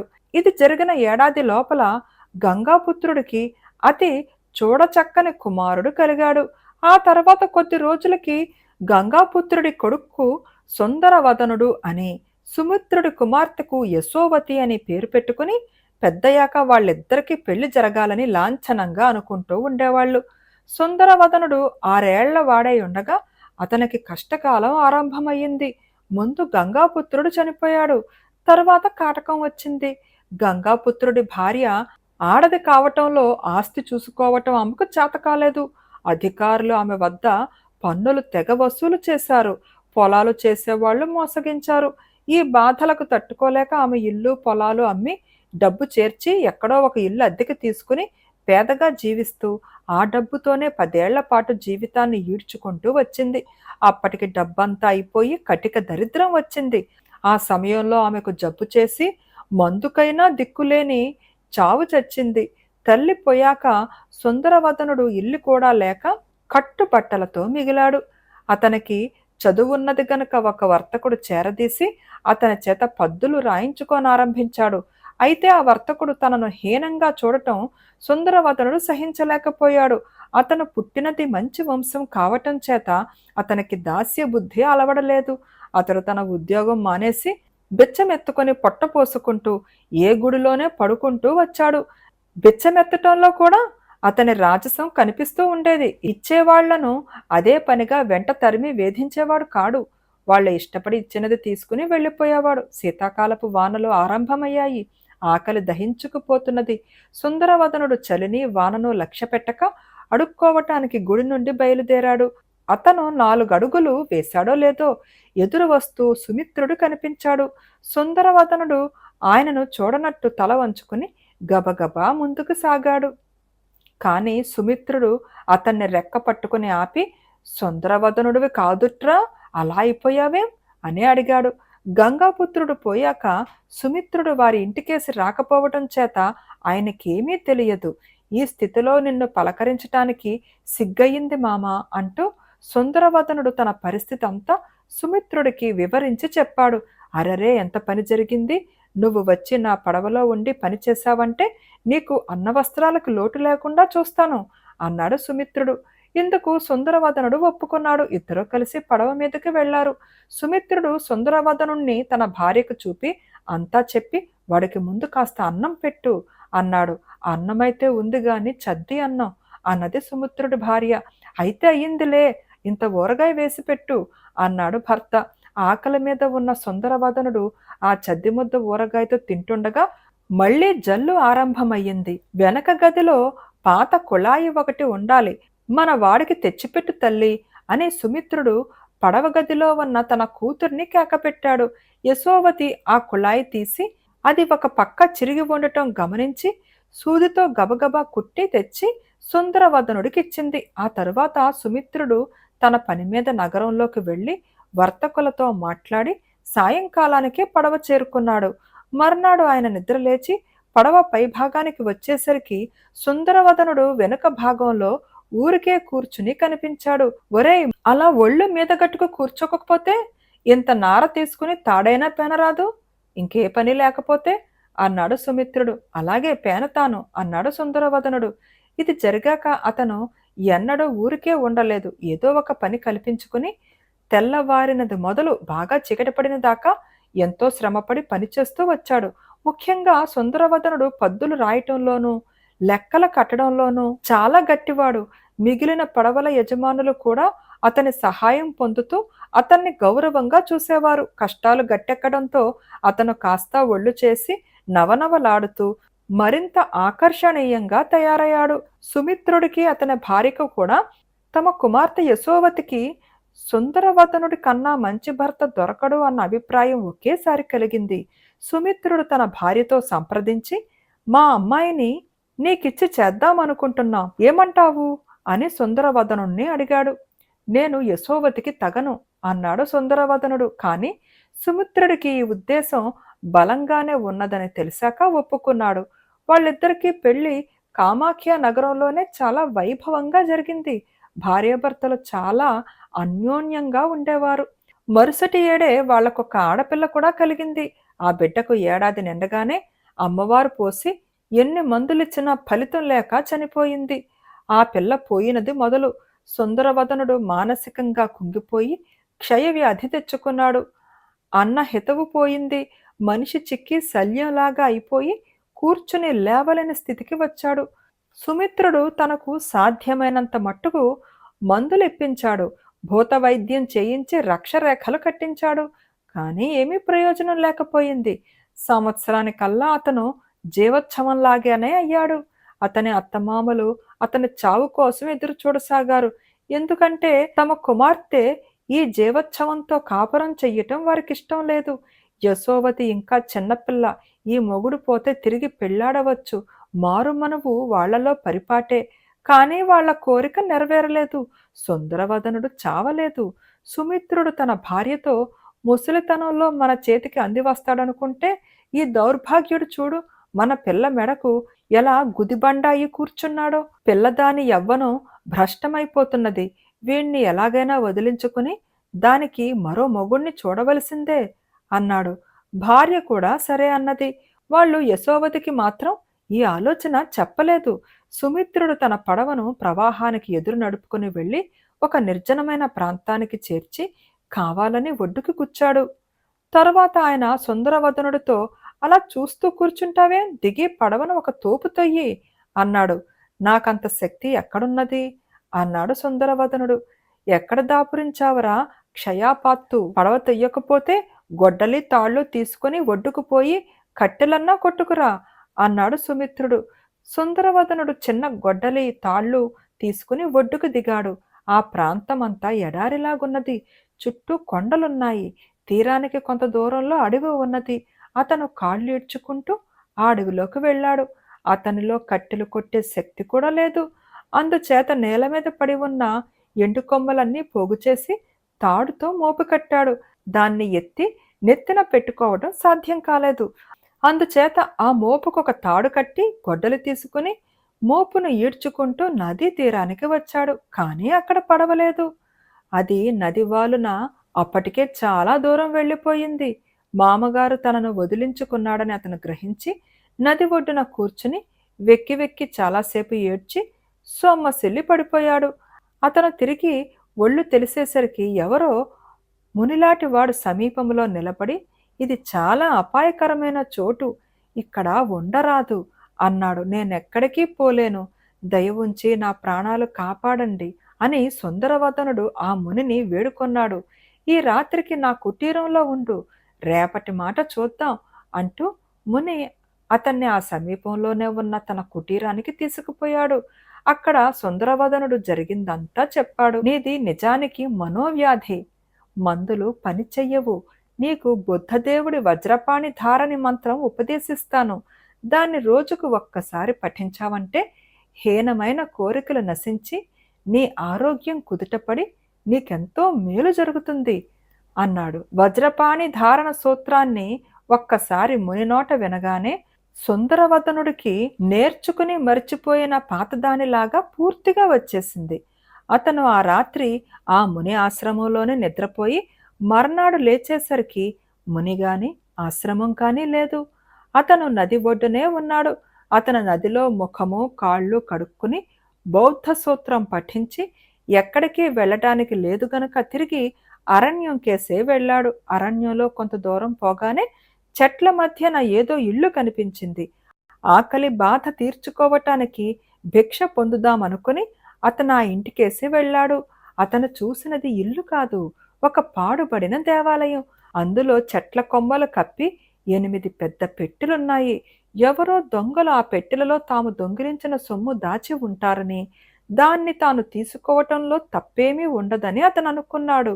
అతను తిరిగి నదీ తీరానికి వచ్చాడు. అదృష్టవశాన ఒక పెద్ద పడవ అటుగా వస్తున్నది. అతను ఆ పడవను పిలిచి పడవ వాళ్లతో, మాది శ్రీకంఠ నగరం, నా పేరు శ్రీవత్సుడు.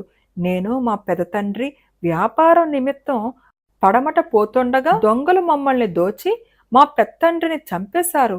నేనాయన పరిచారకుణ్ణి అని చెప్పి ప్రాణాలతో బయటపడ్డాను. అదీకాక నేను జబ్బుపడి ఉండటం చేత వాళ్ళు నన్ను చంపలేదు. దొంగలు మా సొత్తంతా తీసుకుపోయి అడవిలో ఒక పాడుబడిన గుడిలో పెట్టి నన్ను కూడా అక్కడే ఉంచి నాకు మా పెట్టెలకు ఒక దొంగను కాపుంచి మిగిలిన వాళ్ళు ఇంకెక్కడో దొంగతనం చేయడానికి వెళ్ళారు. నిన్న రాత్రి పాము కరిచి నాకు కాపలా ఉన్న దొంగ కాస్త చచ్చాడు. నేను ఇలా తప్పించుకుని వచ్చాను. నన్ను పడవలో ఎక్కనిస్తారా అన్నాడు. పడవ వాళ్ళు సుందరవదనుణ్ణి అనుమానించినట్టుగా కనపడ్డారు. ఆ పాడుబడిన గుడిలో మావి 8 పెట్టెలున్నాయి. అందులో ఒకటి మీకిచ్చేస్తాను. మీరు నాతో కూడా వచ్చి ఆ పెట్టెలను చేరవేయండి. త్వరలో మనం ఈ పని చెయ్యకపోతే దొంగలు తిరిగి రావచ్చు ఆ తర్వాత నాకు మీకు కూడా నష్టమే అన్నాడతను. పెట్టెల మాట వినగానే పడవ వాళ్లకు ఉత్సాహం వచ్చింది. వాళ్ళు అతి శీఘ్రంగా అతని వెంట వెళ్లి 8 పెట్టెలు తెచ్చి పడవలో పెట్టారు. పడవ వాళ్ళ వంతుకు వచ్చిన పెట్టె నిండా రత్నాభరణాలు, బంగారము ఉన్నాయి. వాళ్ళ ఆనందానికి మేరలేదు. తమరెక్కడికి పోతారు బాబుగారు అని పడవ వాళ్ళు అడిగితే సుందరవదనుడు తేజపురానికి పోతానన్నాడు. అతను తేజపురంలో పడవ దిగి తన పెట్టెలతో సహా నగరంలో ఒక బాడుగ ఇంటికి పోయి ఒక కమ్మరి సహాయంతో ఆ పెట్టెలకు వేసిన బద్దీలు పగలగొట్టించాడు. వాటిలో ఉన్న నిధి ఒకనాటిది కాదు, దొంగలు అనేక తరాలుగా దాన్ని పోగు చేసినట్టు కనపడింది. అతను ఎవరికీ అనుమానం కలగకుండా ఆ నిధిని కొంచెం కొంచెంగా అమ్మి సొమ్ము చేసి నగరం మధ్యలో ఒక దివ్యమైన భవనము, నగరం వెలుపల పొలాలు తోటలు కొని నౌకర్లను చాకర్లను ఏర్పాటు చేసుకుని రాజవైభోగంతో జీవించసాగాడు. త్వరలోనే శ్రీవత్సుడి పేరు తేజపురం అంతటా మారుమోగింది. మనిషికి ఉన్నదే పుష్టి అన్నట్టు అతని జబ్బంతా త్వరలోనే పోయింది. అతను తిరిగి నవనవలాడుతూ పూర్వంలాగా తయారయ్యాడు. ఈ లోపల సుమిత్రుడి పడవ సుందరవదనుణ్ణి వదిలివేసి నదివాలున 30 మేళ్లు పోయేసరికి యశోవతి తన గదిలో నుంచి పడవపైకి మందు తెచ్చి తన భర్త కోసం చూసి, ఆయన ఎక్కడా అని తల్లినడిగింది. తల్లి ఆమె చేతిలో నుంచి మందు లాగేసి నదిలోకి గిరవాటు వేసి, ఆయన పీడ విరగడైపోయిందిలే అన్నది. జరిగిన సంగతి తల్లి నుంచి విని యశోవతి ఏడుస్తూ కేకలు పెట్టి పడవను వెనక్కు తిప్పమన్నది. తండ్రి వచ్చి, తల్లి, ఆ జీవోత్సవంతో నీకింకేం పని? వాడు చచ్చాడే అనుకో, నువ్వు వెళ్ళి హాయిగా మరొకణ్ణి పెళ్లి చేసుకో అన్నాడు. మీరు మనుషులు కారు, పిశాచాలు. ముందు పడవను అక్కడికి తీసుకుపోయి ఆయన్ని తీసుకురండి, లేదా నన్ను కూడా చంపేయండి అని యశోవతి ఆక్రోశించింది. విధిలేక సుమిత్రుడు పడవను వెనక్కు తిప్పాడు. కాని ఆ నిర్జన ప్రదేశంలో సుందరవదనుడు లేడు. నది ఒడ్డున గొడ్డలి, కట్టెల మోపు ఉన్నాయి. ఆయన హతాశుడై నదిలో దూకి ఉండాలి. నేను అలాగే ఆయనను చేరుకుంటాను అని యశోవతి నదిలోకి ఉరకబోయింది. తల్లి తండ్రి ఆమెను బలవంతాన పట్టి ఆపారు. 6 మాసాల పాటు యశోవతి తన భర్త కోసం కంటికి మంటికి ఏకధారగా ఏడ్చింది. చనిపోయిన భర్త పేర తండ్రి పిండ ప్రదానం చేశాక ఆమె ఏడటం మానేసి వైధవ్య వ్రతం అవలంబించింది. ఆమె ఏడుపులు మానటం చూసి తల్లిదండ్రులు ఆమెను పెళ్లాడమన్నారు. ఆ మాట వింటుంటే ఆమె తిరిగి ఏడవనారంభించి నదిలో దూకబోయింది. ఆ తరువాత వాళ్ళు తమ కూతురు ముందు పెళ్లి మాట ఎత్తడం మానేశారు. 2 ఏళ్లు గడిచాయి. సుందరవదనుడు తన కొత్త జీవితాన్ని సుస్థిరం చేసుకుని తన అత్తమామలను చూడ సంకల్పించాడు. అతను బోలెడంత డబ్బు, నౌకర్లను వెంట తీసుకుని ఒక పడవ బాడుగకు తీసుకుని అందులో ప్రయాణమై కామాఖ్యకు వచ్చాడు. అక్కడికి వెళ్ళి విచారించగా సుమిత్రుడి పడవ ఇంకా దిగువన మరొక నగరానికి వెళ్ళి ఉన్నట్టు తెలిసింది. సుందరవదనుడు ఆ నగరం చేరి అక్కడ బస ఏర్పాటు చేసుకుని మర్నాడు ఉదయం రేవులోకి వచ్చి సుమిత్రుడి పడవ కోసం వెతుకుతూ ఆ పడవ మీద వితంతువు లక్షణాలతో కనిపించిన యశోవతిని దూరం నుంచే చూశాడు. వెంటనే అతను తన బసకు తిరిగిపోయి ఒక పెళ్లిళ్ల పేరయ్యను పిలిపించి, ఫలానా వారి పడవలో ఒక వితంతువును చూశాను. ఆ పిల్లను పెళ్లాడాలని ఉన్నది. పెళ్లికి ఒప్పుకునే పక్షంలో పిల్ల తండ్రికి 3000 తులాల వెండి ఇచ్చుకుంటాను. ఈ పెళ్లి కుదిర్చావంటే నీకో 100 తులాల వెండి ఇస్తాను అన్నాడు.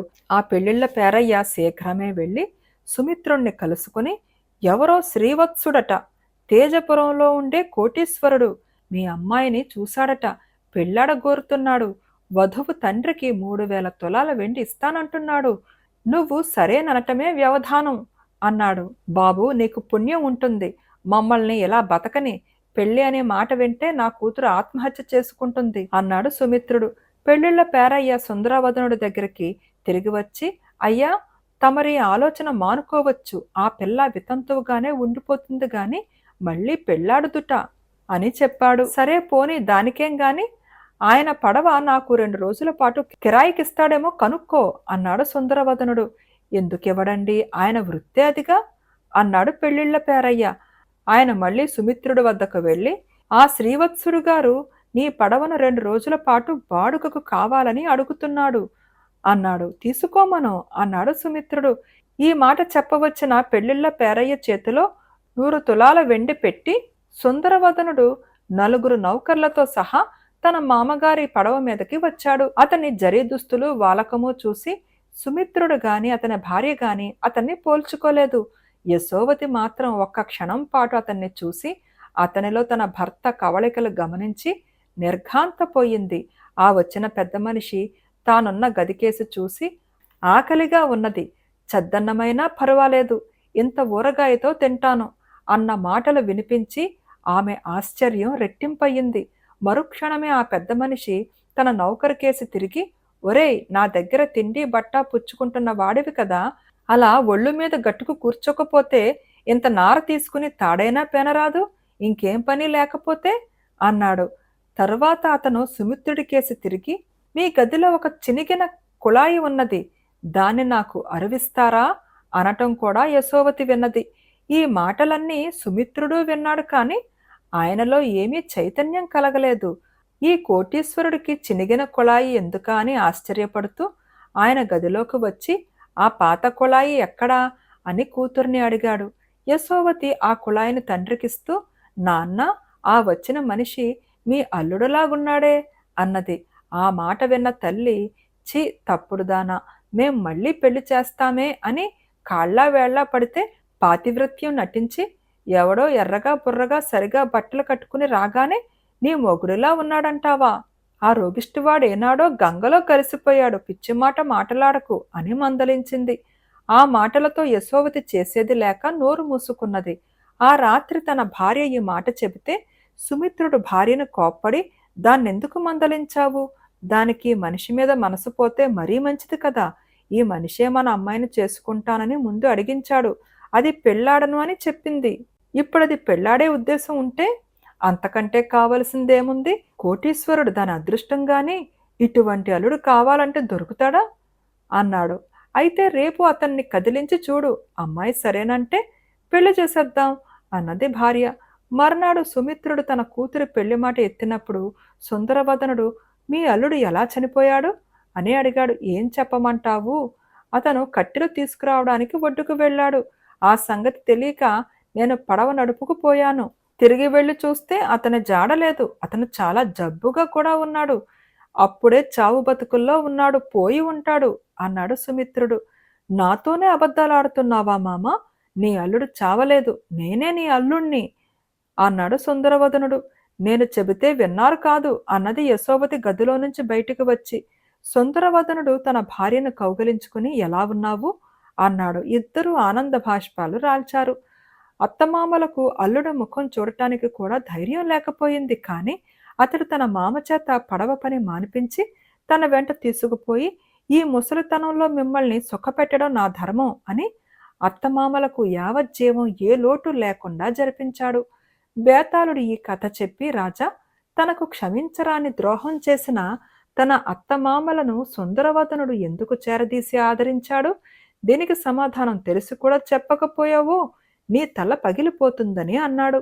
దానికి విక్రమార్కుడు, అత్తమామలు చేసిన ద్రోహం మూలంగానే సుందరవదనుడి కష్టాలన్నీ గట్టెక్కాయి. కొద్ది మాసాలలో క్షయవాత పడి చావనున్నవాడు కోలుకున్నాడు, కోటీశ్వరుడయ్యాడు. తన కష్ట సుఖాలలో అత్తమామల పాత్ర నిమిత్త మాత్రమైనదని గ్రహించి అతను వాళ్లను వార్ధక్యంలో ఆదుకున్నాడని అన్నాడు. రాజుకి ఈ విధంగా మౌనభంగం కలగగానే బేతాళుడు శవంతో సహా మాయమై మళ్లీ చెట్టెక్కాడు. ఈ కథ పేరు సహనశీల. పట్టుబద్దలని విక్రమార్కుడు చెట్టు వద్దకు తిరిగి వెళ్లి చెట్టుపై నుంచి శవాన్ని దించి భుజాన వేసుకుని ఎప్పటిలాగే మౌనంగా శ్మశానం కేసి నడవసాగాడు. అప్పుడు శవంలోని బేతాళుడు, రాజా, నీ సహనశక్తి అత్యాశ్చర్యకరమైనది. నిన్ను చూస్తుంటే శివకాముడు పెళ్లాడిన కేతకి అనే స్త్రీ జ్ఞాపకం వస్తున్నది. శ్రమ తెలియకుండా ఉండగలందులకు నీకు వాళ్ళ కథ చెబుతాను, విను అంటూ ఈ విధంగా చెప్పసాగాడు. ఒక కొండ ప్రాంతంలోని ఒక గ్రామంలో శివకాముడు అనే ఒక కాపు యువకుడు ఉండేవాడు. అతని పొలం కొండ నానుకునే ఉండేది. అక్కడే అతని పశువుల దొడ్డి కూడా ఉండేది. పైరు కోతకు వచ్చినది మొదలు పంట ఇంటికి చేరిన దాకా అతను ఆ పశువుల దొడ్డిలోనే అహోరాత్రాలు గడిపేవాడు. ఎందుచేతనంటే ఆ ప్రాంతాల దొంగల భయము, దొండగేళ్ల భయము ఉండేది.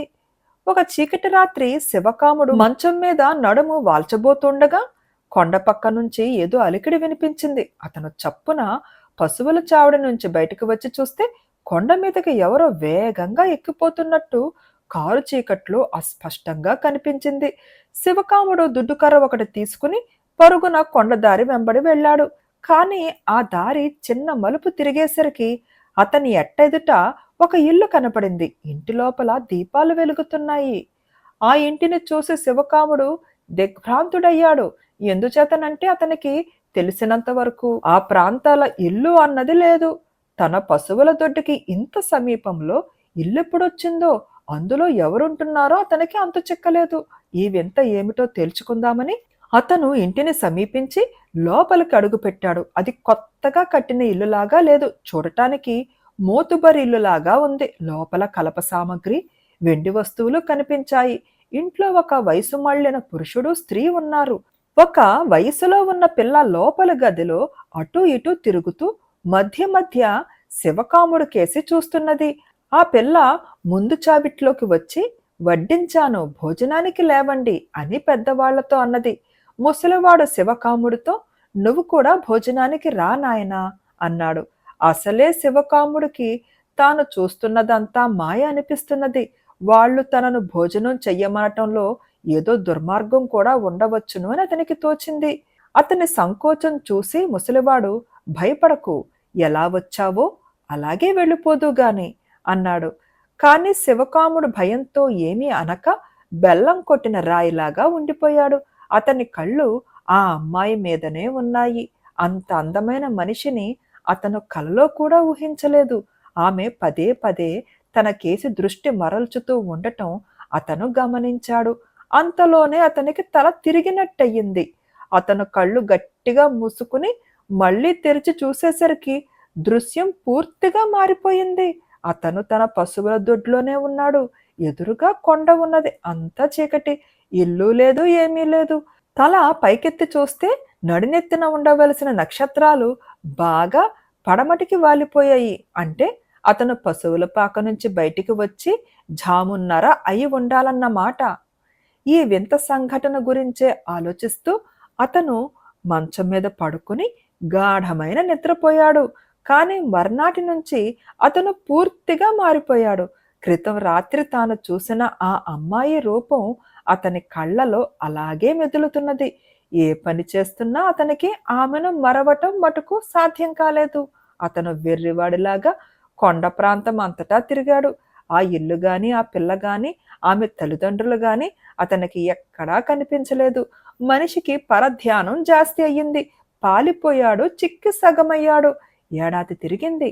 మళ్ళీ కోతల తరుణం వచ్చింది.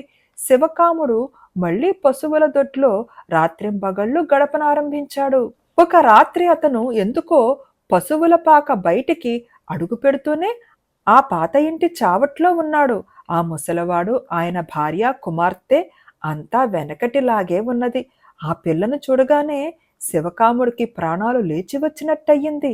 ఆ మనిషిని చూస్తుంటే కడుపు నిండినట్టుగా ఉన్నది. ఆమె కొంచెం సేపు లోపల గదిలో తారట్లాడి అందరినీ భోజనాలకి రమ్మన్నది. ఈసారి శివకాముడు సంకోచించలేదు. ముసలివాడు రమ్మనటమే ఆలస్యంగా అతను కూడా లోపలికి వెళ్ళాడు. భోజనం దివ్యంగా ఉన్నది. అంత రుచికరమైన ఆధరువులు శివకాముడు ఎన్నడూ తిని ఉండలేదు. భోజనాల దగ్గర పెద్దవాళ్ళిద్దరూ తమ కూతురి పెళ్లి ప్రస్తావన తెచ్చి ఆమెను శివకాముడికిచ్చి చెయ్యాలన్న తమ అభిప్రాయాన్ని వెల్లడించారు. ఆమెను పెళ్లాడినట్టయితే అతనికి బాగా కలిసి వస్తుందని, 10 తరాల పాటు అతని వంశం సుభిక్షంగా ఉంటుందని అన్నారు. శివకాముడు మారు మాట్లాడకుండా ఆ పిల్లను పెళ్లాడటానికి సమ్మతించాడు. ఆమె పేరు కేతకి. ఈ ఏడు అతను పంటతో పాటు ఇంటికి చేరుకోలేదు. అతను పశువుల దొడ్డిలోనూ లేడు. ఏమయ్యాడో అతని బంధువులకు అంత చిక్కలేదు. చివరికి ఒకనాడు అతను ఇల్లు చేరేసరికి అతని వెంట అప్సరస లాంటి అమ్మాయి ఒకటి ఉన్నది. ఈమె నాకు కాబోయే భార్య అన్నాడు శివకాముడు. ఎవరూ అభ్యంతరం చెప్పలేదు. వాళ్ళ వివాహం యథాప్రకారం జరిగింది. పెళ్లి కూతురు చాలా సాధువు. ఆమెలో ఏమాత్రమూ అతిశయం అన్నది లేదు. ఆమె ఎవరో, ఎక్కడ్నించి వచ్చిందో తెలియకపోయినా అందరూ సంతోషించారు. ఆమె అడుగు పెట్టినది మొదలు శివకాముడి ఇంట పాడి పంటలు అభివృద్ధి అయ్యాయి. ఆమె తన ఇంటికి వచ్చిన వారిని ఎంత పెదవారైనా సరే ఆదరించకుండా పంపేది కాదు. ఆమె దయాదాక్షిణ్యాలను గురించి చుట్టుపట్ల చాలా దూరం తెలియటం వల్ల బీద బిక్కి ఎప్పుడూ వాళ్ళింటికి వచ్చి ఆమె సహాయం పొందుతుండేవారు. కేతకని పెళ్ళాడాక శివకాముడు త్వరలోనే మామూలు మనిషి అయ్యాడు. సిరి సంపదలు కలిసి రావటంతో అతనికి కాస్త అహంకారం కూడా పెరిగింది. రాను రాను అతను తన భార్యను చాలా తేలిక చేసి చూడసాగాడు. అస్తమానము భార్యను చూసి విసుక్కునేవాడు. నోటికి వచ్చినట్టు తిట్టి అవమానించనారంభించాడు. కేతకి ఎంతో ఓర్పుతో అన్నీ భరించి ఊరుకునేది తప్ప ఎదురు చెప్పేది కాదు. ఇలా కొంతకాలం జరిగాక ఒక సంక్రాంతి ముందర ఒక ఎద్దు చాలా పొగరుబోతుదనం చూపి అతన్ని పలుపుతో సహా ఈడ్చుకుపోసాగింది. కేతకి చప్పున ఇంట్లో నుంచి బయటికి వచ్చి తన భర్త చేతిలో ఉన్న పలుపు తీసుకుని ఒక్క గుంజు గుంజింది. వెంటనే ఎద్దు గుండెల్లో ఎవరో పొడిచినట్టుగా పడిపోయి తిరిగి లేచి నిలబడటానికి చాలా ప్రయాసపడింది. లేచి నిలబడ్డాక కూడా ఆ ఎద్దు వణకుతూ ఉండడం శివకాముడు కళ్ళారా చూశాడు. తరువాత కేతకి ఆ ఎద్దును పిల్లిని పట్టుకుపోయినంత తేలికగా గుంజ దగ్గరికి పట్టుకుపోయి కట్టేసింది. ఎద్దు ఆమె కేసి బెదురు చూపులు చూస్తున్నది. ఇది చూస్తున్న శివకాముడికి కూడా గుండెలో దడ పుట్టింది. తన భార్య మామూలు మానవ స్త్రీ కాదన్న సంగతి మర్చిపోయి అతను ఆమెను చాలా చులకనగా చూశాడు, అవమానించాడు. శివకాముడు తన బుద్ధి తక్కువ గ్రహించి అది మొదలు భార్య పట్ల ఎంతో గౌరవ అభిమానాలతో మసులుకున్నాడు. వాళ్ళు గంపెడు పిల్లల్ని కని పాడి పంటలతో కలకాలం చాలా సుఖంగా జీవించారు. బేతాళుడు ఈ కథ చెప్పి, రాజా, శివకాముడు తన భార్యను మామూలు మనిషిగా చూసి అవమానించటంలో తన నైజం బయట పెట్టుకున్నాడు. కానీ కేతకి అమానుష శక్తి సామర్థ్యాలుండి కూడా ఆ అవమానాలను ఎందుకు సహించింది? ఆమె మామూలు భార్యలలాగే సహనం ప్రదర్శించడానికి ఏమిటి కారణం? దీనికి సమాధానం తెలిసి కూడా చెప్పకపోయావో నీ తల పగులుతుందని అన్నాడు. దానికి విక్రమార్కుడు, కేతకి ప్రవర్తనకు అనేక కారణాలున్నాయి. ఒకటి, ఆమె దేవతా స్త్రీ అయినప్పటికీ ఒక మానవుణ్ణి వలచి పెళ్లాడింది. అతని కోసం మానవత్వం అవలంబించింది. అటువంటప్పుడు మానవ స్త్రీల విధులు నిర్వర్తించడం భావ్యంగానే ఉంటుంది. కానీ తాను అమానవ స్త్రీనన్నది భర్తకి చీటికి మాటికి జ్ఞాపకం చేయడం భావ్యంగా ఉండదు. రెండో సంగతి, ఆమె మానవ స్త్రీ కాదు గనక మానవ స్త్రీలకు దుర్భరం అనిపించే పరిస్థితులు ఆమెను కదల్చలేకపోవచ్చు. బలహీనుడి కన్నా బలవంతుడు ఎప్పుడూ ఎక్కువ నిగ్రహం కలిగి ఉంటాడు. మూడో సంగతి, కేతకి ఎద్దు మీద చూపిన బలంలో 10వ వంతు భర్త మీద చూపి ఉంటే అతను బతికున్నంత కాలము అవిటివాడై ఉండేవాడు. అందువల్ల కేతకి కాపురం సుఖమయం కాబోదు.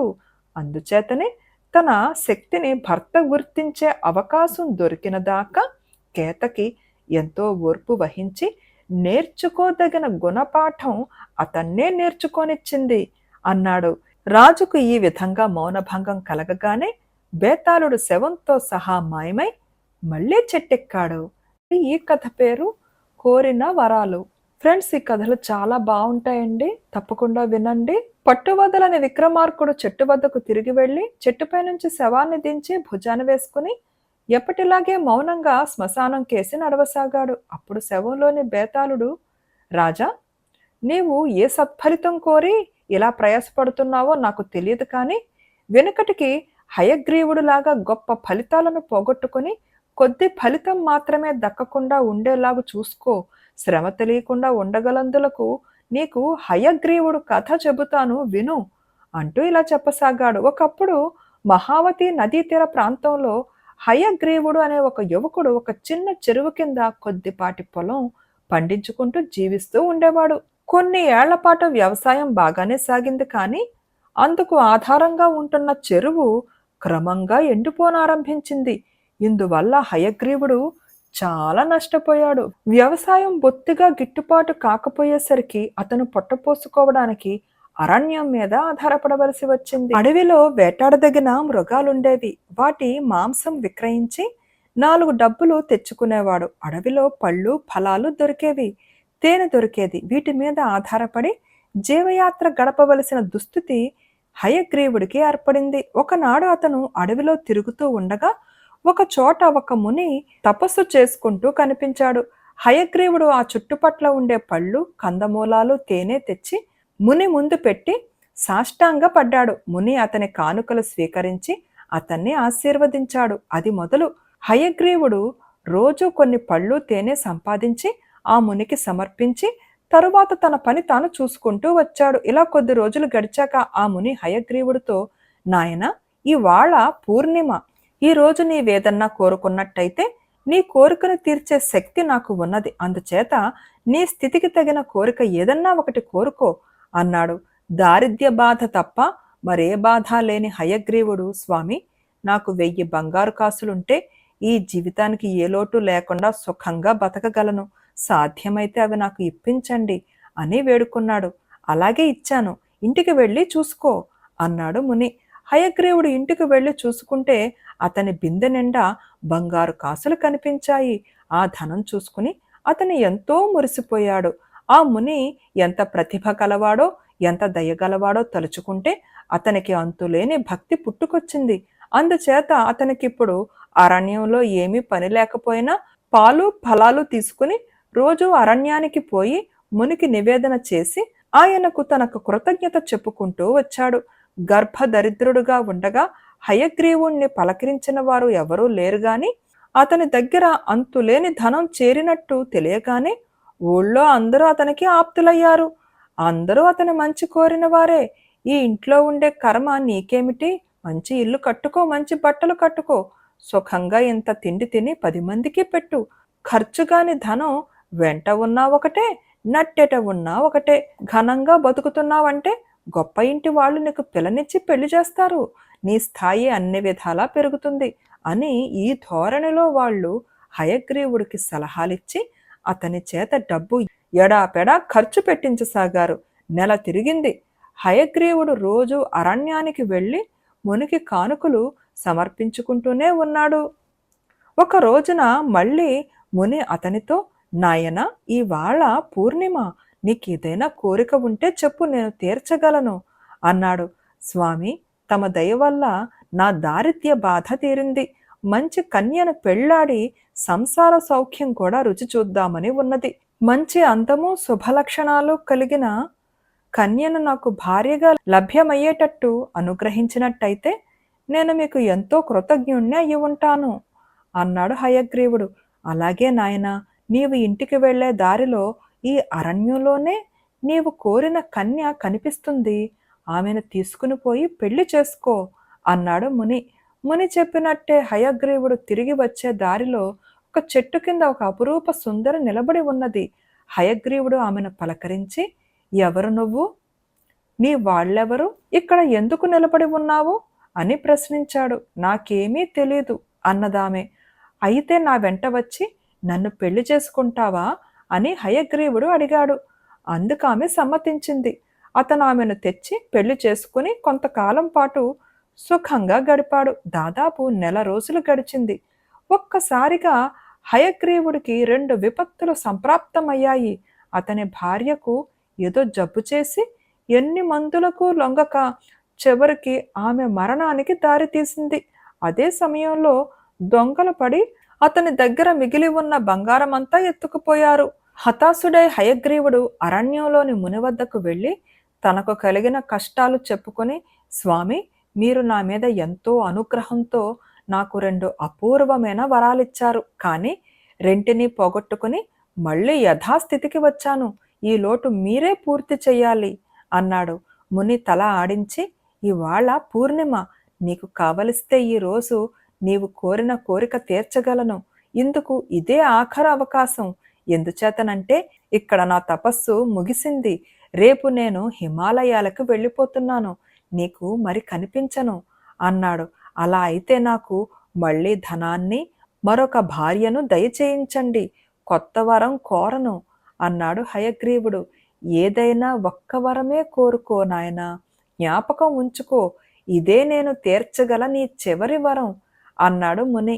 హయగ్రీవుడు కొంతసేపు ఆలోచించి, అలా అయితే నా చేనుని ఆనుకుని ఉన్న చెరువులో తీయకుండా నీరుండేటట్టు అనుగ్రహించండి స్వామి అన్నాడు. అలాగే ఉంటుంది అన్నాడు ముని. మర్నాడు హయగ్రీవుడు తన పొలానికి వెళ్లి చూస్తే ఎండిపోయిన చెరువు నిండా నీరున్నది. హయగ్రీవుడు వెంటనే పొలం దున్ని దానికి పుష్కలంగా నీరు పెట్టి పంట వేశాడు. పొలం బాగా పండింది. నీటి కరువు తీరిపోవటం చేత హయగ్రీవుడు ఆ కాస్త పొలంలోనే పంటలు మార్చి మార్చి పండించి డబ్బు వెనకేసి త్వరలోనే కాస్త స్థితిపరుడయ్యాడు. అతనికి చాలామంది పిల్లనిస్తామని ముందుకు వచ్చారు. హయగ్రీవుడు ఒక అందమైన పిల్లను పెళ్లాడి ఆమె వల్ల పిల్లలను కని సుఖంగా బతికాడు. బేతాళుడు ఈ కథ చెప్పి, రాజా, నాకొక సందేహం. తనకు ధనము భార్య తప్ప ఇంకేమీ అవసరం లేదన్న హయగ్రీవుడు ఏదో ఒకటే కోరమని ముని అన్నప్పుడు ఆ రెంటిలో ఏదో ఒకటి కోరక మూడోది ఎందుకు కోరాడు? ఈ ప్రశ్నకు సమాధానం తెలిసి కూడా చెప్పకపోయావో నీ తల పగిలిపోతుందని అన్నాడు. దానికి విక్రమార్కుడు, హయగ్రీవుడు మూడోసారి తెలివిగానే వరం కోరాడు. అతను ధనం వల్ల భార్య వల్ల సుఖం ఎరిగి ఉన్నవాడు కావటం చేత మొదట కొత్త వరం ఏమీ కోరక ఆ రెంటినే తిరిగి కోరాడు. కానీ ముని తనకు ఒక్క వరం మాత్రమే ఇవ్వగలడు అని తెలిసినప్పుడు అతను ఆలోచించవలసి వచ్చింది. ధనధారలలో ఏ ఒకటి తనకు తృప్తి కలిగించదు, పైగా రెండూ నిలిచేవి కావు.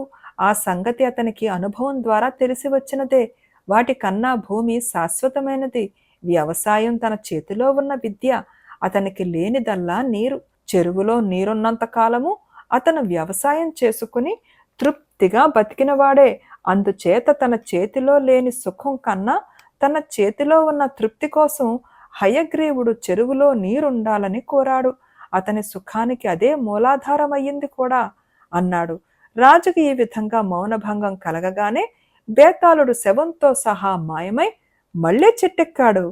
ఈ కథ పేరు పుణ్యక్షేత్రం. పట్టువదలని విక్రమార్కుడు చెట్టు వద్దకు తిరిగి వెళ్లి చెట్టుపై నుంచి శవాన్ని దించి భుజాన వేసుకుని ఎప్పటిలాగే మౌనంగా శ్మశానం కేసి నడవసాగాడు. అప్పుడు శవంలోని బేతాళుడు, రాజా, ప్రపంచంలో ఏది నిజంగా పవిత్రమో ఏది కాదో తెలుసుకోవటం చాలా కష్టం.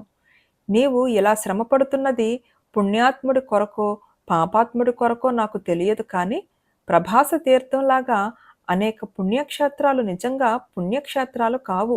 నీకు శ్రమ తెలియకుండా ఉండగలందులకు ప్రభాస తీర్థం కథ చెబుతాను విను అంటూ ఇలా చెప్పసాగాడు. ఒకప్పుడు ప్రతిహార దేశం నుంచి కొందరు వర్తకులు ఒంటెల మీద సరుకులు వేసుకుని మన సూరనగరానికి బయలుదేరారు. వారి ప్రయాణమంతా ఎడారి మీదుగానే జరగవలసి ఉన్నది. బిడారుకు నాయకుడు కలిదేవుడనే వర్తక ప్రముఖుడు. అతని వెంబడి 7-8 మంది చిల్లర వర్తకులున్నారు. ఒంటెలను నడిపేవాళ్లు, ఇతర సేవకులు, బిడార రక్షకులు కలిసి సుమారు మరొక 20 మంది దాకా ఉన్నారు. ప్రయాణం 3 వంతులకు పైగా సుఖంగానే సాగింది. మన సూరనగరం 12 ఆమడల దూరాన ఉన్నదనగా ఎడారిలో భయంకరమైన ఇసుక తుఫాను లేచింది. పట్టపగలే అంధకారమైపోయింది. ఒంటెల మీద కూర్చుని ఉన్న వాళ్లకు ఒంటెల తలలు కూడా కనిపించలేదు. దాదాపు 12 గంటల పాటు బిడారు మీద ఎడతెగకుండా ఇసుక వర్షం కురిసింది. అది ఏ అర్ధరాత్రికో నిలిచిపోయింది. అంతా కటిక చీకటి. ఆ ప్రమాదం నుంచి ప్రాణాలతో బయటపడిన కలిదేవుడు నక్షత్రాల వెలుగులో చుట్టూ కలియ చూస్తే ఒక్క ఒంటె గాని ఒక మనిషి గాని కానరాలేదు. ఎటు చూసినా ఇసుక దెబ్బలే కనిపించాయి. అతను తన అనుచరులను పిలవ యత్నించాడు, కానీ ముక్కులా నోట ఇసుక పోయినందున గొంతు పెగలలేదు. కొంతసేపటికి తెల్లవారింది. త్వరలోనే సూర్యుడు కూడా ఉదయించాడు. ఆ పగటి వెలుతురులో కలిదేవుడికి ఒక భీభత్సమైన దృశ్యం కానవచ్చింది. 2 ఒంటెలు, 3 సేవకులు తప్ప మిగిలిన ఒంటెలు, మనుషులు ఇసుక తుఫాను దెబ్బకు చనిపోయారు. చాలా ఒంటెలు, చాలా మంది మనుషులు ఇసుక దెబ్బల కింద లోతుగా కూరుకుపోవటం జరిగింది. ప్రాణాలు దక్కిన సేవకులు కలిదేవుడితో, బాబు, మనం బయలుదేరిన వేళ మంచిది కాదు. ఇది చాలా పాపిష్టి ప్రదేశం. మన మనుషులను ఒంటెలను పొట్టన పెట్టుకున్నది. ఇక్కడ మనం ఒక్క క్షణం ఉండవద్దు, ముందుకు సాగిపోదాం పదండి అన్నారు. కలిదేవుడు వాళ్ళ మాట వినలేదు. చనిపోయిన మన వాళ్ళందరినీ ఇలా వదిలి ఎలా పోతాం? ఈ శవాలనన్నిటినీ భద్రంగా ఎక్కడైనా పాతేస్తే గాని నేనిక్కడ నుంచి కదలను అన్నాడతను. అతని ఆజ్ఞ అనుసరించి సేవకులు ఒక పల్లపు ప్రదేశంలో గొయ్యి తవ్వసాగారు. వాళ్ళు కొంచెం లోతు తవ్వేసరికల్లా నీటి జల వచ్చింది. అది అలా ఉబుకుతూ వచ్చి చూస్తుండగానే పల్లమంతా స్వచ్ఛమైన నీటితో నిండిపోయింది. ఆ నీటిలో స్నానాలు చేసి తిత్తులు నింపుకొని ఒంటెలకు తాగించారు. అందరికీ పోయిన ప్రాణాలు లేచి వచ్చినట్టయింది. నీరు అమృతంలాగున్నది. తరువాత కలిదేవుడు వేరే ప్రదేశంలో సేవకుల చేత గోతులు త్రవ్వించి ఒక గోతులో చనిపోయిన మనుషులను, మరొక గోతులో ఒంటెలను, మూడో గోతులో చచ్చిపోయిన వాళ్ల సరుకులను పూడ్చిపెట్టించి బతికి ఉండిన ఒంటెల మీద తన సరుకులు మాత్రమే వేసుకుని ప్రయాణం సాగించాడు. కొంతకాలం గడిచింది. నీటి గుంటలో నీరు అలాగే ఉండిపోయింది. ఒకనాడు గుర్రాల మీద ఎడారి దొంగల ముఠా అటుగా వచ్చింది. వాళ్ళు ఎండలో చాలా దూరం ప్రయాణించి దాహంతో తల్లడిల్లిపోతున్నారు. అటువంటి సమయంలో వాళ్ళు ఆ నీటి గుంట వద్దకు వచ్చి అందులోని నీరు త్రాగి గుర్రాలను తాగించి ప్రాణాలు నిలబెట్టుకున్నారు. దొంగల నాయకుడు ఆ గుంటకేసి చూస్తూ ఆశ్చర్యంగా ఆలోచించాడు. ఎడారిలో ప్రతి అంగుళము అతనికి తెలుసును. నెల రోజుల క్రితం తన ముఠా ఇటుగా వచ్చినప్పుడు ఇక్కడ ఈ నీటి గుంట లేదు. గుంటలో కేవలము నీరుండటమే కాదు, అడుగున బలమైన జల ఉండి నీరు పైకి ఉబికి వచ్చి చుట్టూ ఉండే ఇసుకలోకి ఇంకిపోతున్నది. గుంట చుట్టూ చాలా మేర ఇసుక తడి తడిగా ఉన్నది. ఎడారి దొంగగా బతికే కంటే ఈ గుంటను సొంతం చేసుకుని కూర్చుంటే జీవితం హాయిగా వెళ్ళిపోతుంది. కత్తి యుద్ధాలు మానేసి అందరి చేత గౌరవ మర్యాదలు పొందవచ్చు. ముందు ఈ గుంటను పెద్దది చెయ్యాలి, తరువాత ఇక్కడ ఒక దేవతను ప్రతిష్ఠ చెయ్యాలి. ఆ పని ముగిసినాక నేను కాషాయ వస్త్రాలు ధరించి దేవతకు పూజారినవుతాను. మీరు నా శిష్యులై ఇక్కడ ఒక పుణ్యక్షేత్రం వెలిసిందని చుట్టుపట్ల నగరాలలో ప్రచారం చేసిరండి. సార్థవాహులకు నీరు అమ్ముతున్నా మన జీవితాలు సుఖంగా వెళ్ళిపోతాయి. ఇక ప్రజలు దీన్ని పుణ్యక్షేత్రంగా ఆమోదిస్తే ఇక అడిగారు అన్నాడు దొంగల నాయకుడు తన అనుచరులతో. అతని ఎత్తు బాగా పారింది. దొంగలు గుంటను పెద్దది చేసి మంచి కొలను ఏర్పాటు చేశారు. వాళ్ల ప్రచారం ఫలితంగా యాత్రికులు అక్కడికి రాసాగారు. యాత్రికులు, వర్తకులు ఆగటానికి దొంగలు కలపతో కొన్ని చావడులు లాంటివి కట్టారు. యాత్రికుల దృష్టిలో దొంగల గురువు, అతని అనుచరులు పవిత్రులైపోయారు. ఎడారిలో ఉన్న పుణ్యతీర్థం గురించి రకరకాల వదంతులు వ్యాపించాయి. ఆ తీర్థంలో నీరు తాగిన వారికి మొండి రోగాలు కూడా నయమవుతున్నాయి. అనేక మంది రోగులు, వృద్ధులు, దిక్కులేని వాళ్ళు ఆ తీర్థానికి వచ్చి చక్కని శిల రూపంలో ఉన్న దేవికి దండాలు పెట్టుకుని అక్కడ ఉండిపోవడానికి నిశ్చయించారు. మనసూర నగరపు రాజు ఈ తీర్థం గురించి విని ఒకసారి చూసిపోదామని వచ్చాడు. తీర్థంలో కనిపించిన యాత్రికులతో మాట్లాడాడు. అందరూ తీర్థ మహాత్యం గురించి పొగిడిన వారే. రాజు తృప్తిపడి అక్కడ ఒక చిన్న నగరం ఏర్పాటు కావటానికి తగిన ధన సహాయం చేసి మనుషులను నియోగించాడు.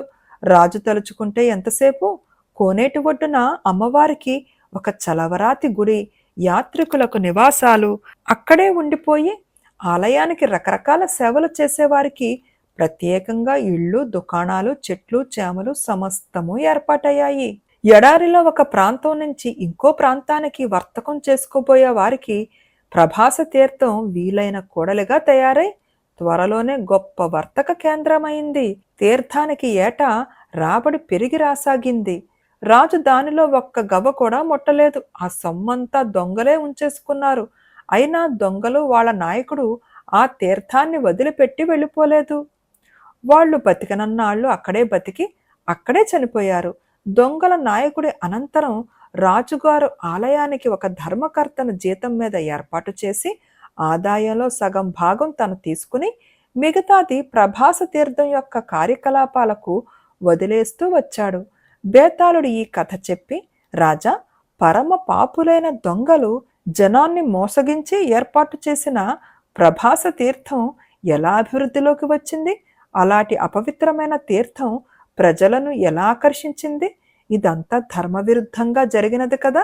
ఈ ప్రశ్నకు తెలిసి కూడా సమాధానం చెప్పకపోయావో నీ తల పగిలిపోతుందని అన్నాడు.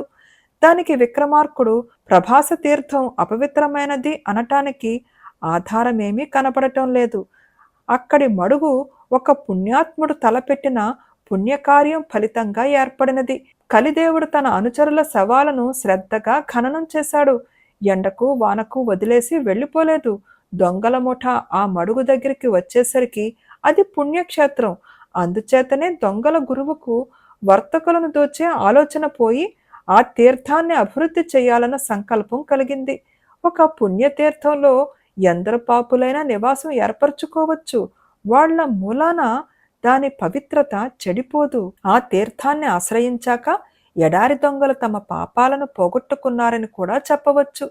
అందుచేతనే వాళ్ళు చేతికి చిక్కిన డబ్బుతో పారిపోక బతికినన్నాళ్ళు తీర్థంలోనే బతికి చివరకు అక్కడే చనిపోయారు అన్నాడు. రాజుకి ఈ విధంగా మౌనభంగం కలగగానే బేతాళుడు శవంతో సహా మాయమై మళ్ళీ చిట్టెక్కాడు. నచ్చిందా ఈ కథ? కథ నచ్చితే తప్పకుండా లైక్ చేయండి, షేర్ చేయండి అండ్ ప్లీజ్ కామెంట్ కూడా పెట్టండి. మీ కామెంట్స్ నాకు చాలా వాల్యుబుల్ అండి. And thank you.